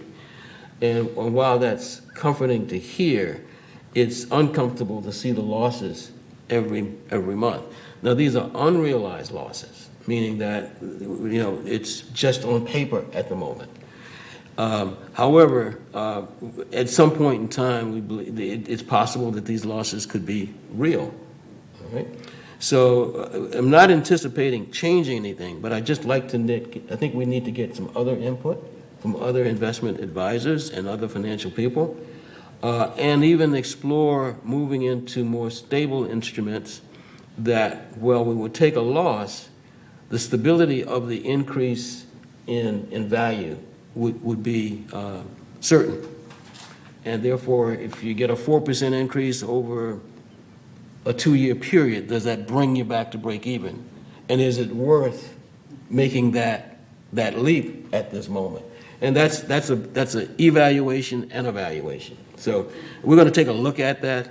It's not saying we're going to make a change, but I think it's worth taking a look at.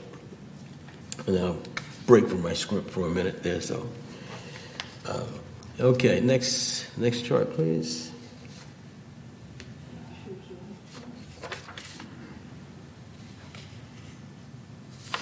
Here we go.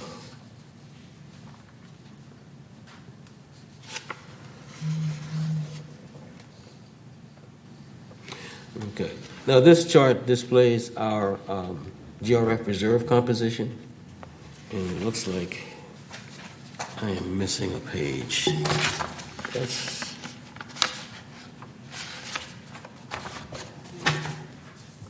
okay. Okay.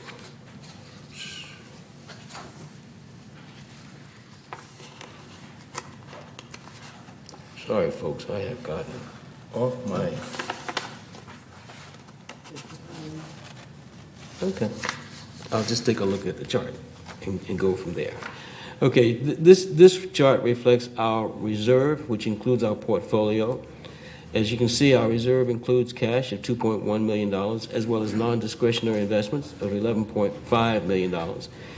The non-discretionary investments are essentially treasuries, okay? And that they're essentially secondary to cash, and that they're easily cashed in should we use them. And they're stable. So that would total $31.4 million, and we have payables against that of $203,000. So that would leave our net reserve balance at $31,223,000. Next page, please. Yeah. I'm sorry to interrupt you, just as easy, that 203,000 payables on the previous chart? Sure. I just wondered generally what that was. That's a good question. Reserves are for expenditures for equipment and facilities. And so these are from so projects. it's just work that's continuously being done, and the work's been done, but we owe money on it. So effectively, it hasn't decreased our reserve just yet. I thought it might be fees. I wasn't No, sure. no. But it's for stuff for us. Yes, it's stuff Thank for you. us. Yeah. Okay. All right. Next page, please. Okay. Now back to the operating fund, which I said has more significant impact on HOA assessments. This slide shows our most significant operating variances by category, with the green bars representing favorable variances and the orange bars representing unfavorable variances. If you look at employee compensation and related expense, it has a positive variance of $1,491,000, and that's primarily due to vacancies in the general services for bus driver and janitorial positions. Security services also had vacancies for security officers. In addition, vacancies in recreation and maintenance and construction furthered the variance. As we've said before, recruitment is a constant challenge, as we are also impacted by the national employment trends and wage differentials. Then we go to outside services. The positive has a positive variance of $206,000, and that's due to the late start of evening janitorial services for the GRF facilities at some clubhouses. As you recall, the clubhouses were closed and only opened with reservations. Okay. And of course, that was due to staffing issues. Also, there were less vehicle repairs and car washes because less company cars were driven during the staff shortages. In addition, lift usage has been lower than anticipated. Next page, please. Oh no, I'm sorry. Keep that one. I'm off my game today. Okay. With golf revenues $179,000 higher than planned. Golf gained a lot of popularity during the pandemic when indoor activities were limited, and the demand has remained strong in 2022. Also, in merchandise sales, golf and related sales, golf sales were $157,000 higher due to increased sales of golf clubs and other items at the Golf Pro Shop. Also included in this is fuel and oil sales to age well, and they were higher due to increased cost. However, since GRF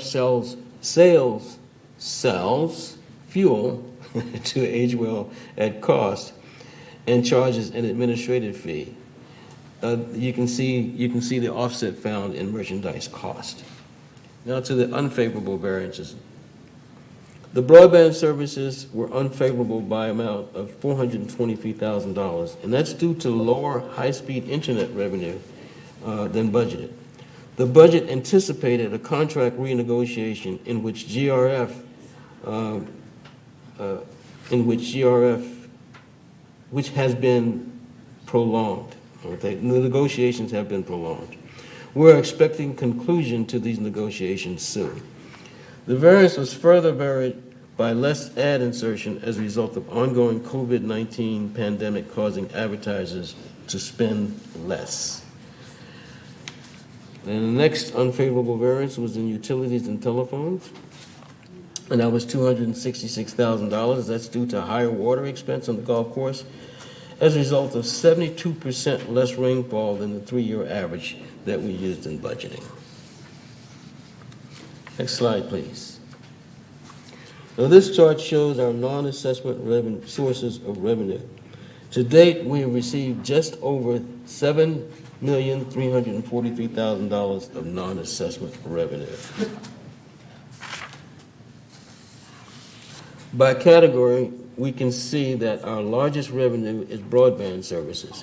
And even though there is a continuing downward trend in revenue for this service, as more residents are trending towards streaming.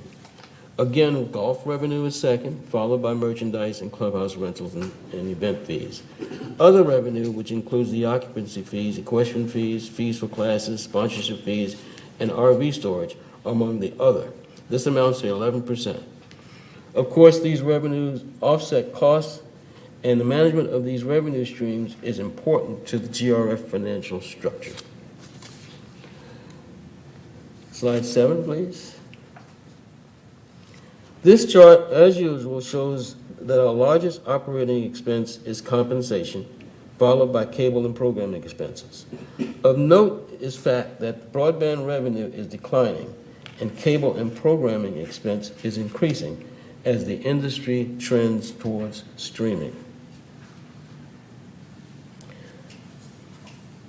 And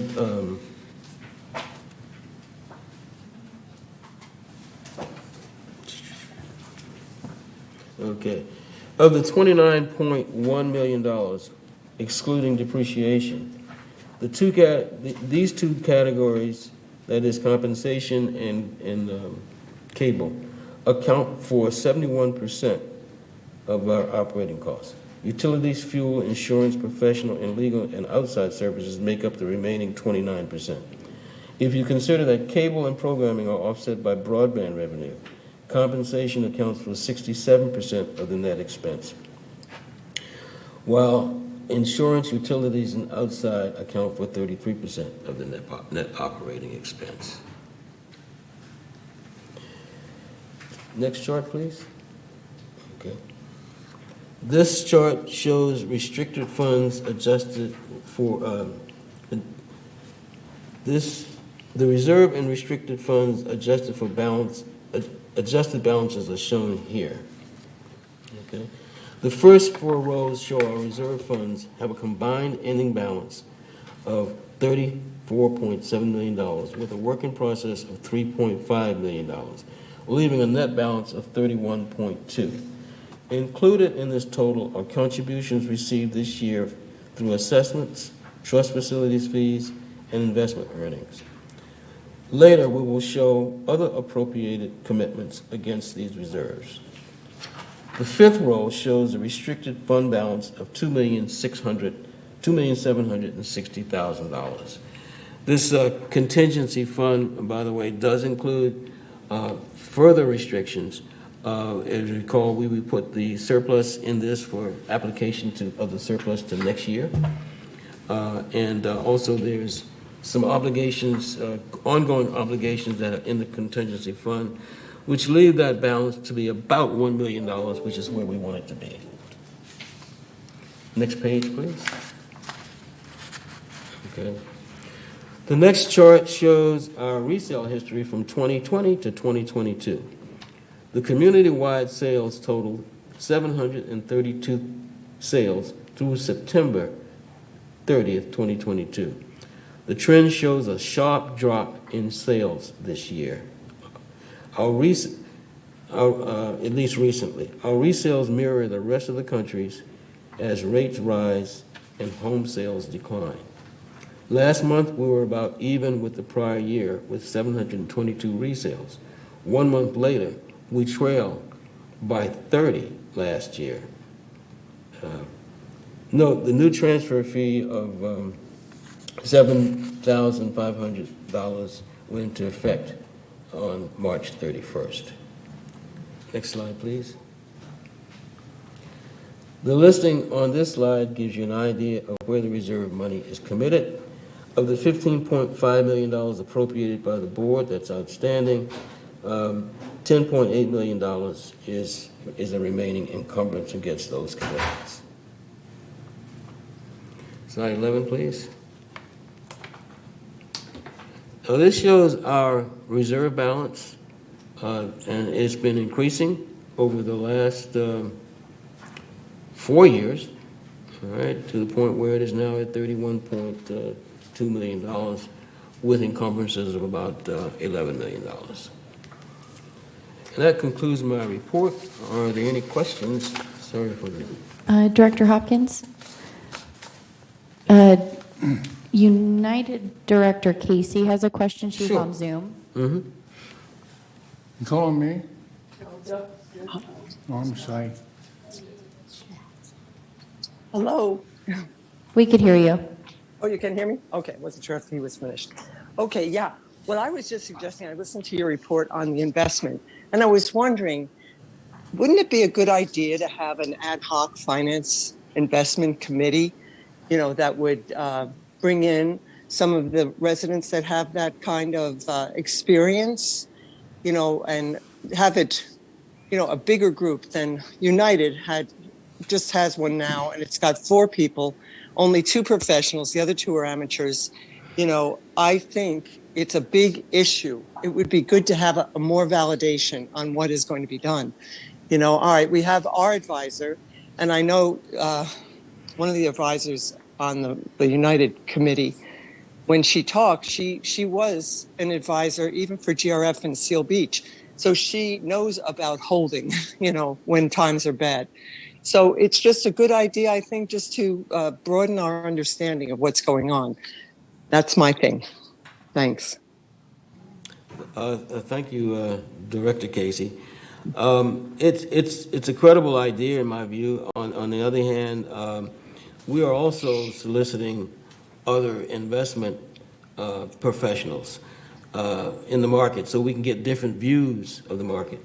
At the moment, I think that is probably a better look than having residents ad hoc who may or may not be in the current market and would have to study on what's going on before they even make any sort of decisions.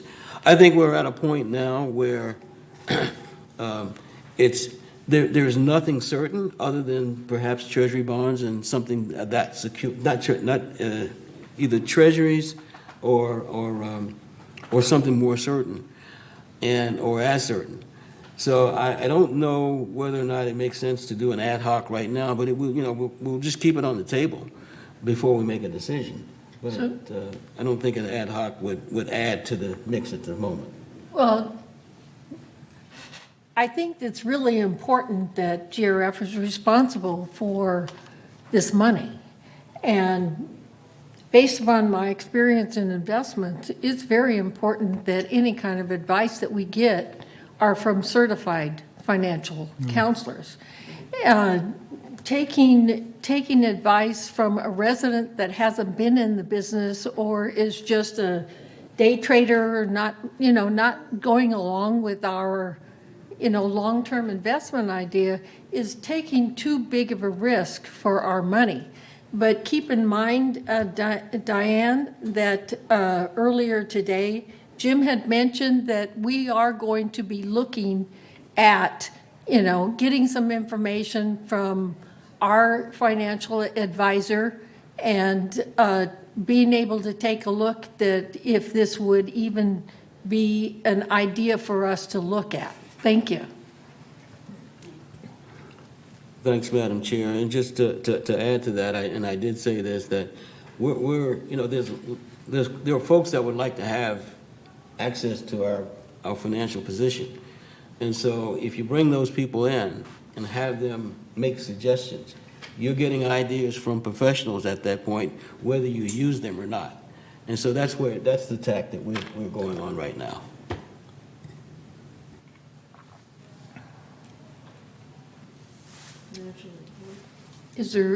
Are you done with your report? Any more questions? Okay, thank you. So the next person or committee would be the Strategic Planning Committee, and that would be Director Dodson. Yes, I already gave the report at our last meeting, but we met on October 3rd, and we're scheduled to meet again on December 5th. And I noticed that in the committee assignments, I have some new people, so I will welcome them on December 5th. Okay. And Yvonne? I'm sorry? You're next. We were discussing the CAC meeting. Okay. I already said my piece about Allison, which she is a great asset to the Recreation Department. It was reported last month, all the events were a big success. That included the Grandparents' Day, the Italian Buffet, the Health and Wellness Expo. They were all large events, and everybody was happy. Things that I want to make a special note of and report are Clubhouse 7 is open Sundays till 10 o'clock at night. Clubhouse 5 is in full operation now. Clubhouse 1 is closed for the next 6 to 8 weeks for maintenance. Also, at the Equestrian Center, we have 2 new horses on trial for our lesson program. And Help the Herd has collected $20,000 for projects at the Equestrian Center. Yay. And also, I wanted to give a shout out to the 63 volunteers at the library for their achievement, which was greeting almost 30,000 people this year. And so that kind of concludes my report. And my next CAC meeting is November 10th here in the boardroom at 1:30. And if you don't have What's Up in the Village, please get it on your handheld. That'll tell you everything that's going on in the village currently. Thank you. Okay, the next is a report of the Landscape Committee. Director Skillman? Thank you, Madam Chair. Because we only meet quarterly, I don't have much of a report. We did meet September 14th. I reported on that last month. Our next meeting is going to be in December 14th, 2022, and anybody that's interested in our landscaping is more than welcome to come. It's usually a very educational meeting because we highlight some aspect of the community's landscape program at each of the meetings. That concludes my report. Thank you. And Director Hoffner for Maintenance and Construction, and then just move on to the Renovation Ad Hoc Committee, please. Okay, the Maintenance and Construction Committee met October the 12th. Primarily, we discussed items that were under construction or completed, and that included the call center, which has been completed, the warehouse dock leveler, which has been completed, and then reports on the Equestrian Hay Center hay barn enclosure, and then also Equestrian Center lighting and fencing. And that concluded that meeting. And we have recently, the ad hoc committee has not had an official meeting, but we've had a workshop meeting where we reviewed the initial inputs from 27 Diamonds, the consultant, the design consultant for that project. And I'll schedule a meeting of that as soon as reasonably possible. And our next M&C meeting is on December the 14th. And that's all I have on that. Thank you. December 14th? Yes. Okay. And so the clubhouse renovation, that's a to be determined, huh? I'm going to try to schedule a meeting in November, certainly. Okay. Well, I was at that workshop. Yeah. And I was really, really pleased, with how it turned out. And all the committee members were there. They selected colors, selected, room formations. They did a lot of work. We were there for 4 hours, at least 4 or 6 hours. So thank you. Okay, so the next one is report of the Media and Communications Committee. Director Millman. Thank you, Madam Chair. Media and Communications meeting was held Monday, October 17th, 2022, here in the boardroom. We received the report from Media and Communications, as full as ever, very busy. Everybody's out there communicating, believe it or not. I want to note for you that Paul Ortiz received Employee Excellence Award for his outstanding job at the TV6, and well deserved. We had a rather unusual meeting because we met quietly after the meeting in a closed session regarding broadband. But the report from the broadband committee is that we're going to, well, I can't really tell you too much about it. We were discussing fees at that point, so there'll be much more coming up soon. The website ad hoc committee, Ms. Paulin reported that we're waiting for the RFP to move forward and that we received great feedback from the focus groups on the website. The broadband services report, there were 3 things that were important. The internet use has been growing, and in September 2022, it increased to 10,896 subscribers. That's most everyone in the village. The premium channel subscriptions continue to decline, and foreign language channels are up. Ms. Poland also discussed the positive feedback from residents regarding broadband services technicians and customer service. And I can certainly attest to that. Those guys are great.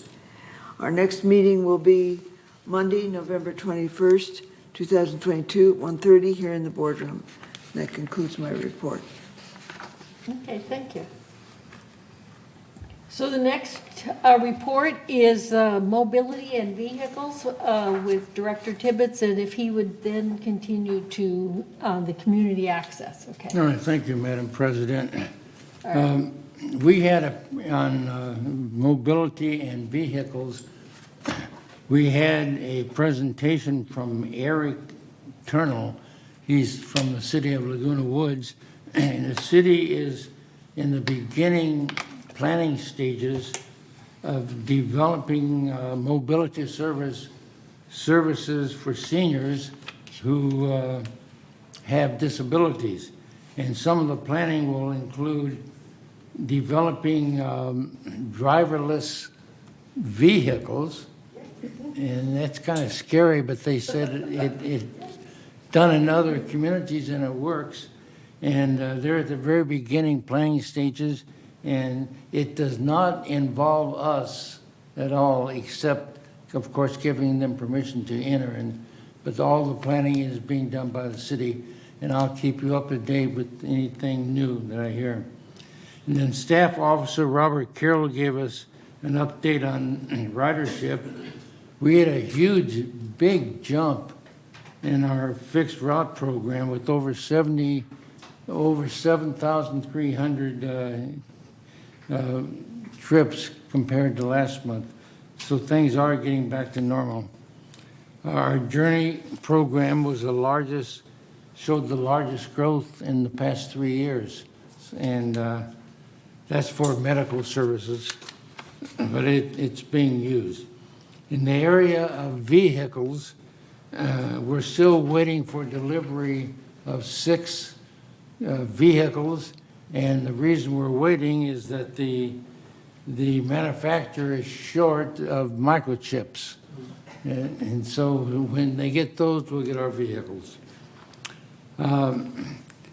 Staff, under the leadership of Eric, is developing a right size assessment of our vehicles, which means that we're taking a closer look of what we have and what we really need. And it's estimated so far that next year it'll save us about $130,000 because of the more detailed planning. I'm looking forward to that one. And the committee approved and recommended to GRF the additional 4 vehicles and 4 equipment trailers, and you'll have a more detailed report on that soon. Our next meeting is scheduled for December 7th at 1:30 in this room.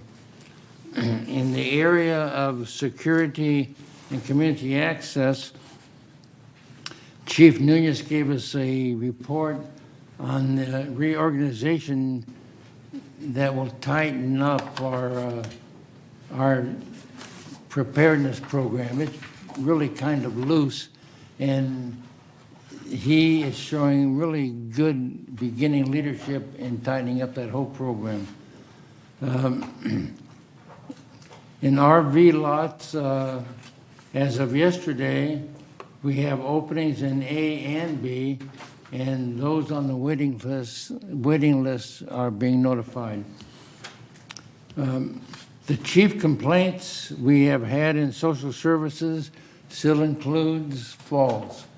And people are asking, why are there so many falls? It's because of age and equilibrium, simple as that. The number one car violation continues to be stop signs, followed by speeding. And perimeter wall breaches, they are slowly going down with the additional shepherd's crooks that we're installing. There have been no breaches over the shepherd crooks at all that we can tell. They're mostly going through fences, wired fences they've cut holes in, and or over the barbed wire fence. I'm not sure why they would break in, except there were some homeless people discovered in one area, and they were told not to come again, and we haven't seen them.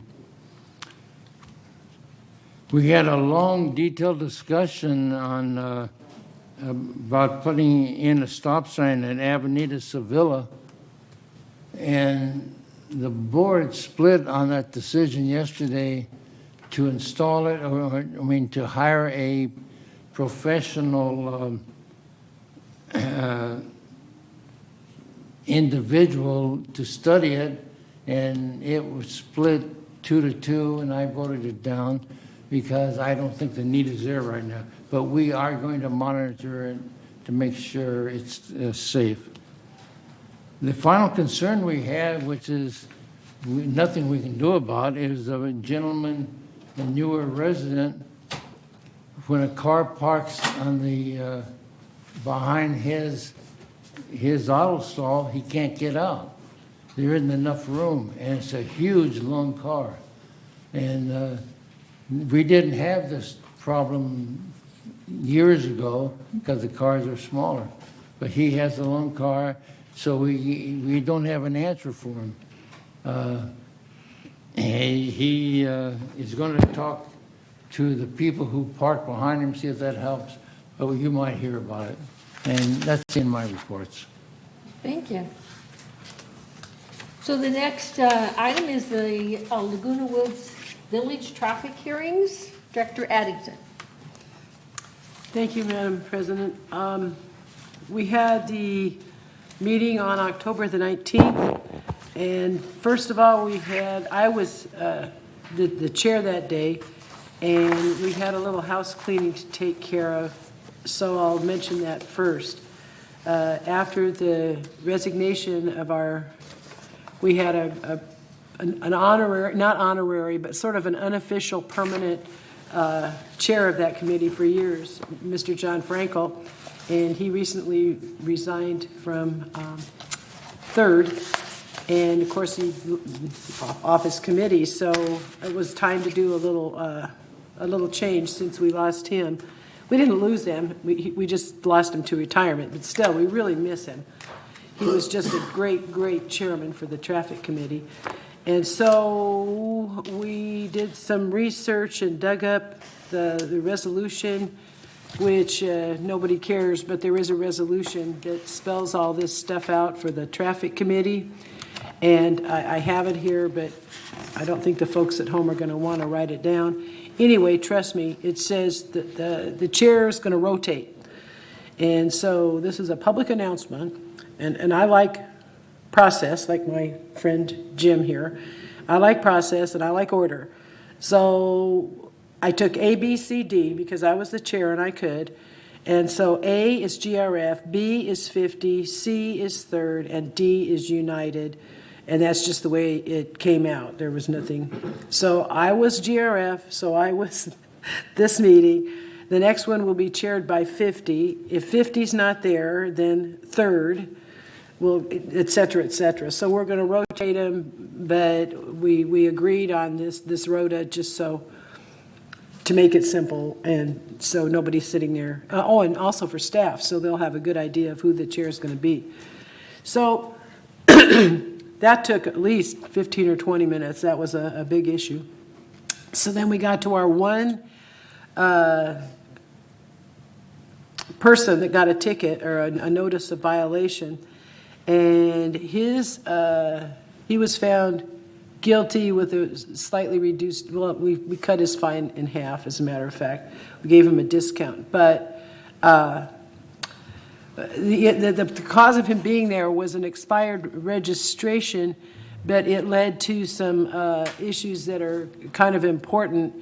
The car in question in his carport was actually in transit ownership of his son, and his son buys cars, fixes them up, and sells them. And we've all heard of, people that do this, and it's perfectly legal and it's perfectly fine, but it's not legal in this village because that's a business, and you need a business license, and the village is not going to issue a business license for a car lot because we don't have room anywhere to park any extra cars. Just ask that poor man that Don was just talking about. So anyway, the person who got the ticket was a very nice man and accepted responsibility for his son's vehicle.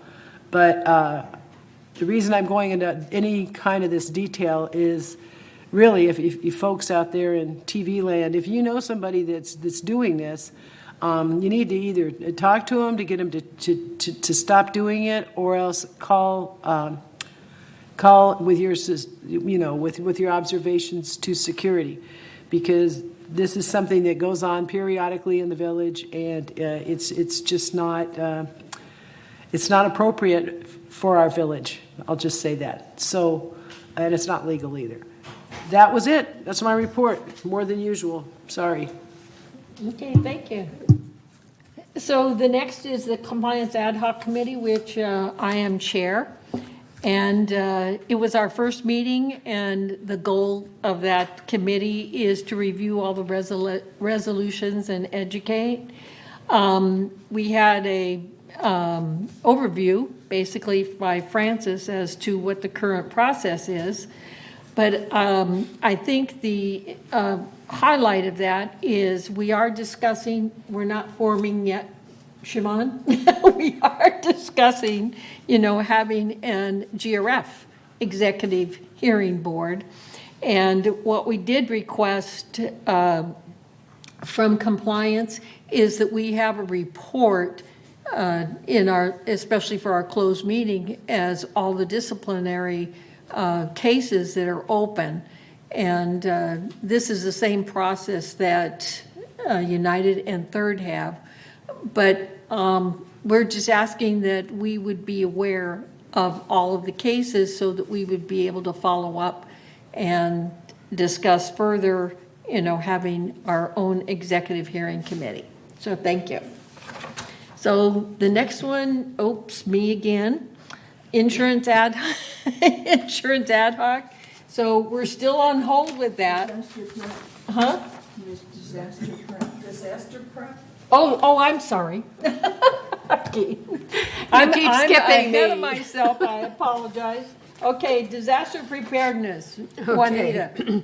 And this was an interesting month.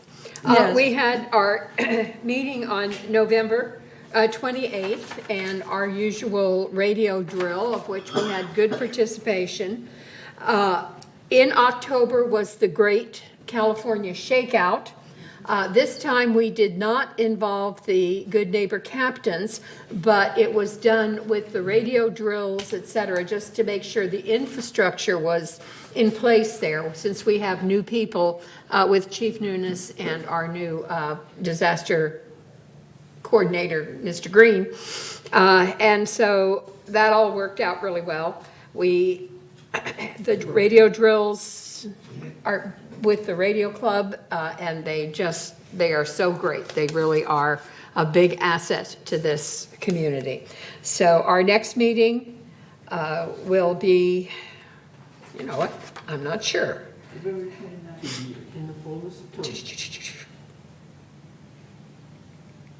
November 29th, thank you. I wrote over it with something else. And anybody that's interested in disaster preparedness is welcome to come. Thank you. And Director Hopkins, the ITAC committee. Yes, this is, of course, an advisory committee, and we are currently meeting once a month in closed meetings. And we receive a report from Aventico, our vendor, installing the new ERP system or new process. And right now, they're working on the finance and related processes. And also, this type of activity has essentially three phases: the analysis and assessment stage, the design and development stage, and then the testing and implementation stage. We're at the analysis and assessment stage, or just at the end of it. We're just slightly behind schedule because there's a significant amount of process and finance.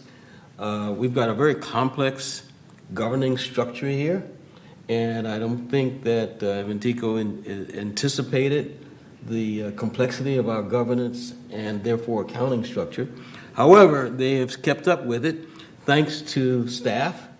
They've had 95 meetings and counting. It just tells you the involvement of staff in this process. And the enthusiasm has not waned. They are anxiously awaiting the improvements that these processes will make. So again, we were slightly behind schedule. On the other hand, we expect to catch up. So we're just ending the assessment stage, and pretty soon we'll be going into the design and development of the new processes. That's my report. So thank you. That's just exactly why the purchasing ad hoc committee is still on hold. We're waiting for the design phase, okay? And then we'll be able to update the purchasing policy. So we're still on hold, and then we're also on hold for the insurance ad hoc at the request of staff. They want us to have this committee available for any type of ideas that might come up. But at this point in time, we have no further ideas as far as how we can improve on our insurance process. So the next items are the future agenda items. And I think we've gone through most of those, which was the Saddleback Church, Equestrian Center operating rules, Equestrian Center horse boarding agreement, entertain to motion to approve workers' comp. No, that's off. Huh? Take that one off. We approved that today. Right, all of these we did. No. We The approved, workman's comp, we didn't need the 28-day notice. pardon? The Workman's comp Is current. today, yeah, right. Stop it, not gonna be on next. Right, right. Sorry. So, and then, of course, Building E. So let's go to the next item, which would be director comments.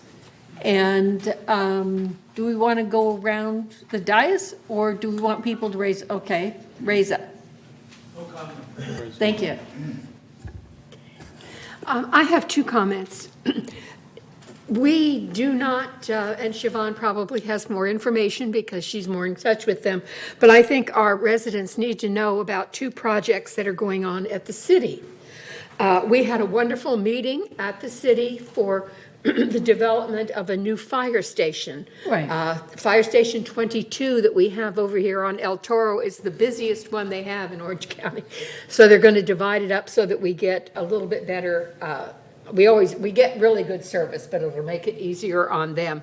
So they have a location off of Moulton, just almost across from the tennis, or the pickleball courts on the other side of the road, that is under development and under consideration, I guess I should say. Nothing has finished yet. But they keep having these town halls, and they were really great meetings. And I think it's something that will really benefit our community. And the other one, and the one that I get a lot of questions about since I'm with the library, is the Orange County Library building at City Hall. And if you drive by, it looks like it's finished. The city has done their part. The building is primarily finished, but it's the Orange County Library who has all of the interior. Not only the books, but the furniture, the computers, everything that goes inside the building is not through the city. And Orange County Public Library is having supply problems, as many things are. So it is not ready, even though it looks like it's finished on the outside. And they're hoping to have it up and functional by the first of the year, but they can't guarantee that they'll have everything that they need inside by then. So patience. Thank you. Yvonne? No comments at comment. this time. Oh, At this time. I meant it with Oh. you. Haven't got to you yet. Well, I Okay. thought you said that. All right, Yvonne? Do you have anything? No, I said no comment. Okay, thank you. Elsie? Somebody else wants to answer for me again? I'll answer for Yvonne. My name's Anita. Remember that? Anyway, and Anita actually has nothing to say. She's tongue-tied. So, good meeting. Thank you to staff and our ever-patient Michaela. Thank you. And to everybody else that showed up. And it was, it had a high point that I was very proud of. But I have to turn my mic off now. Okay, Jim? No comment. Oh, you always know I have stuff to say. I want to thank Recreation and CAC for their great events in this community.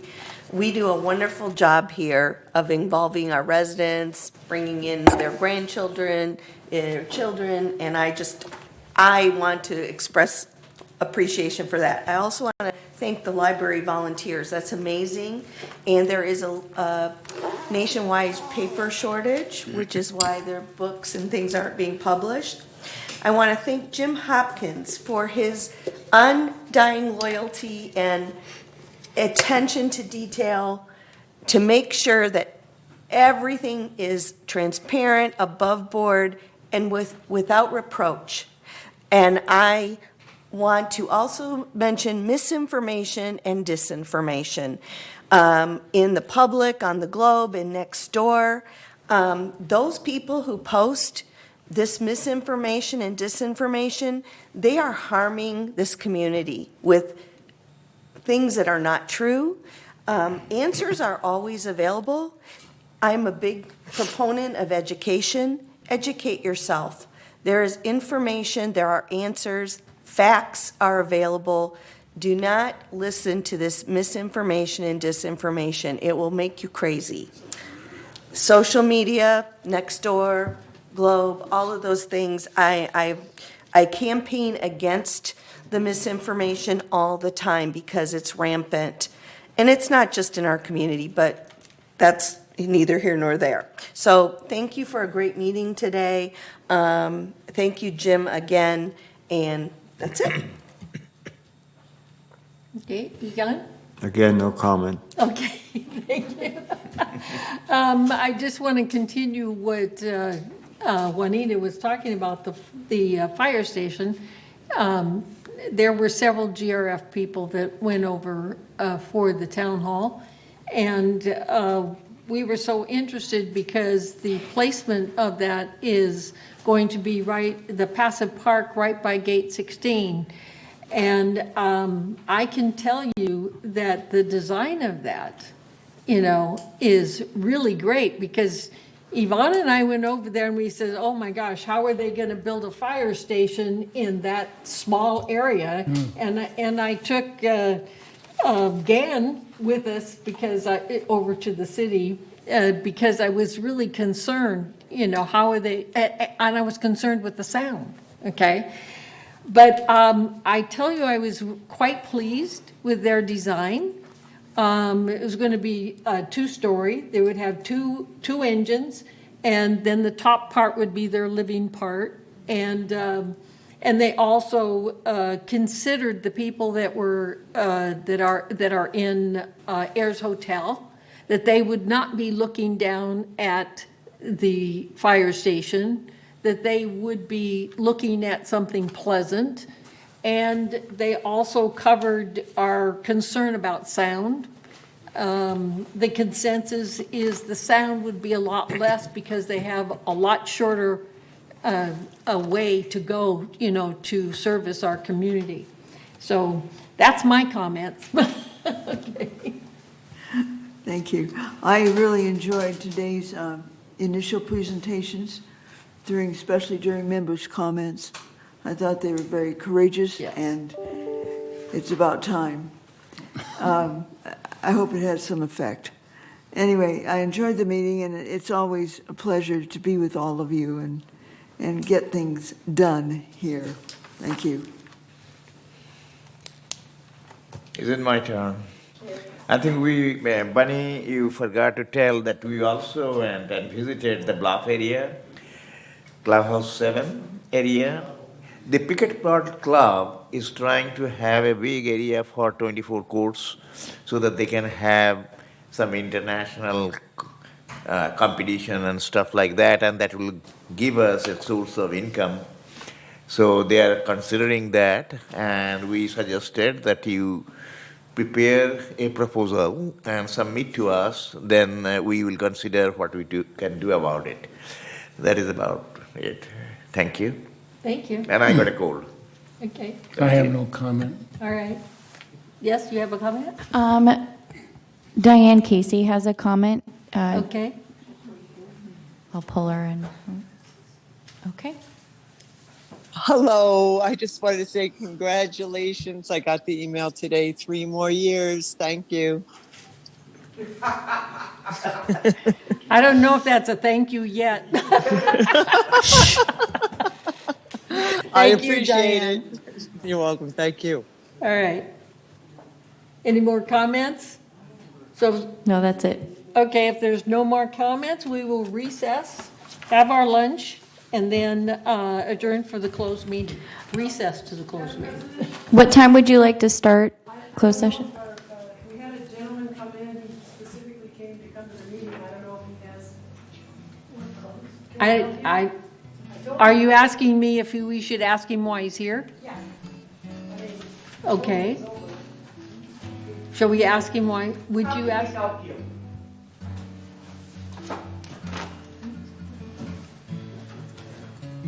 Well, I'm the owner of 2140 and Ronda Granada. I think we handed in a letter on the 27th. I'm not sure whether the board has got it. Oh, presentation. I didn't hear what he said. A letter. Is it a letter to the board? Did you get A letter to the board regarding,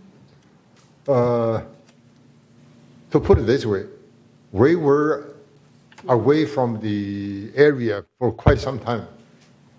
And last May 28, somebody parked in our carport place. Oh. And then we got a citation. So I violated the rule. We thought that kind of, in terms of process, there's something wrong there. Okay, I think, Don, didn't you discuss? Where he asked about the parking, because he lives on Algarobo. You live on Algarobo. He lives on, and it was in the packet of the meeting in regards to I think this putting- is something separate. in regards to putting a red curb.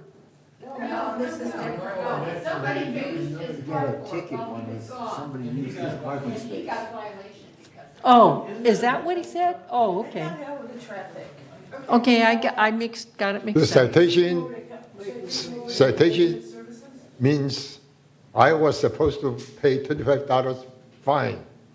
And of course, we look at it, we feel kind of funny, because we were not here. How would we be violating any rules? And on the other hand, if the security division made the decision like that, looks like there's something wrong in the process. They don't seem to understand, this kind of process. Should we? I can help with. Yeah, we Right, actually then- have a hearing committee, and Alright. she's right there. Go ahead and adjourn, and I'm going to get this guy's contact. Okay, all right. Bunny, what time would you, Thank you. Oh, how many minutes? Okay, it's 10:23. it's 12:23 right now. 1 o'clock? 1 o'clock? 1 o'clock? Okay, perfect. Thank you. Thank you.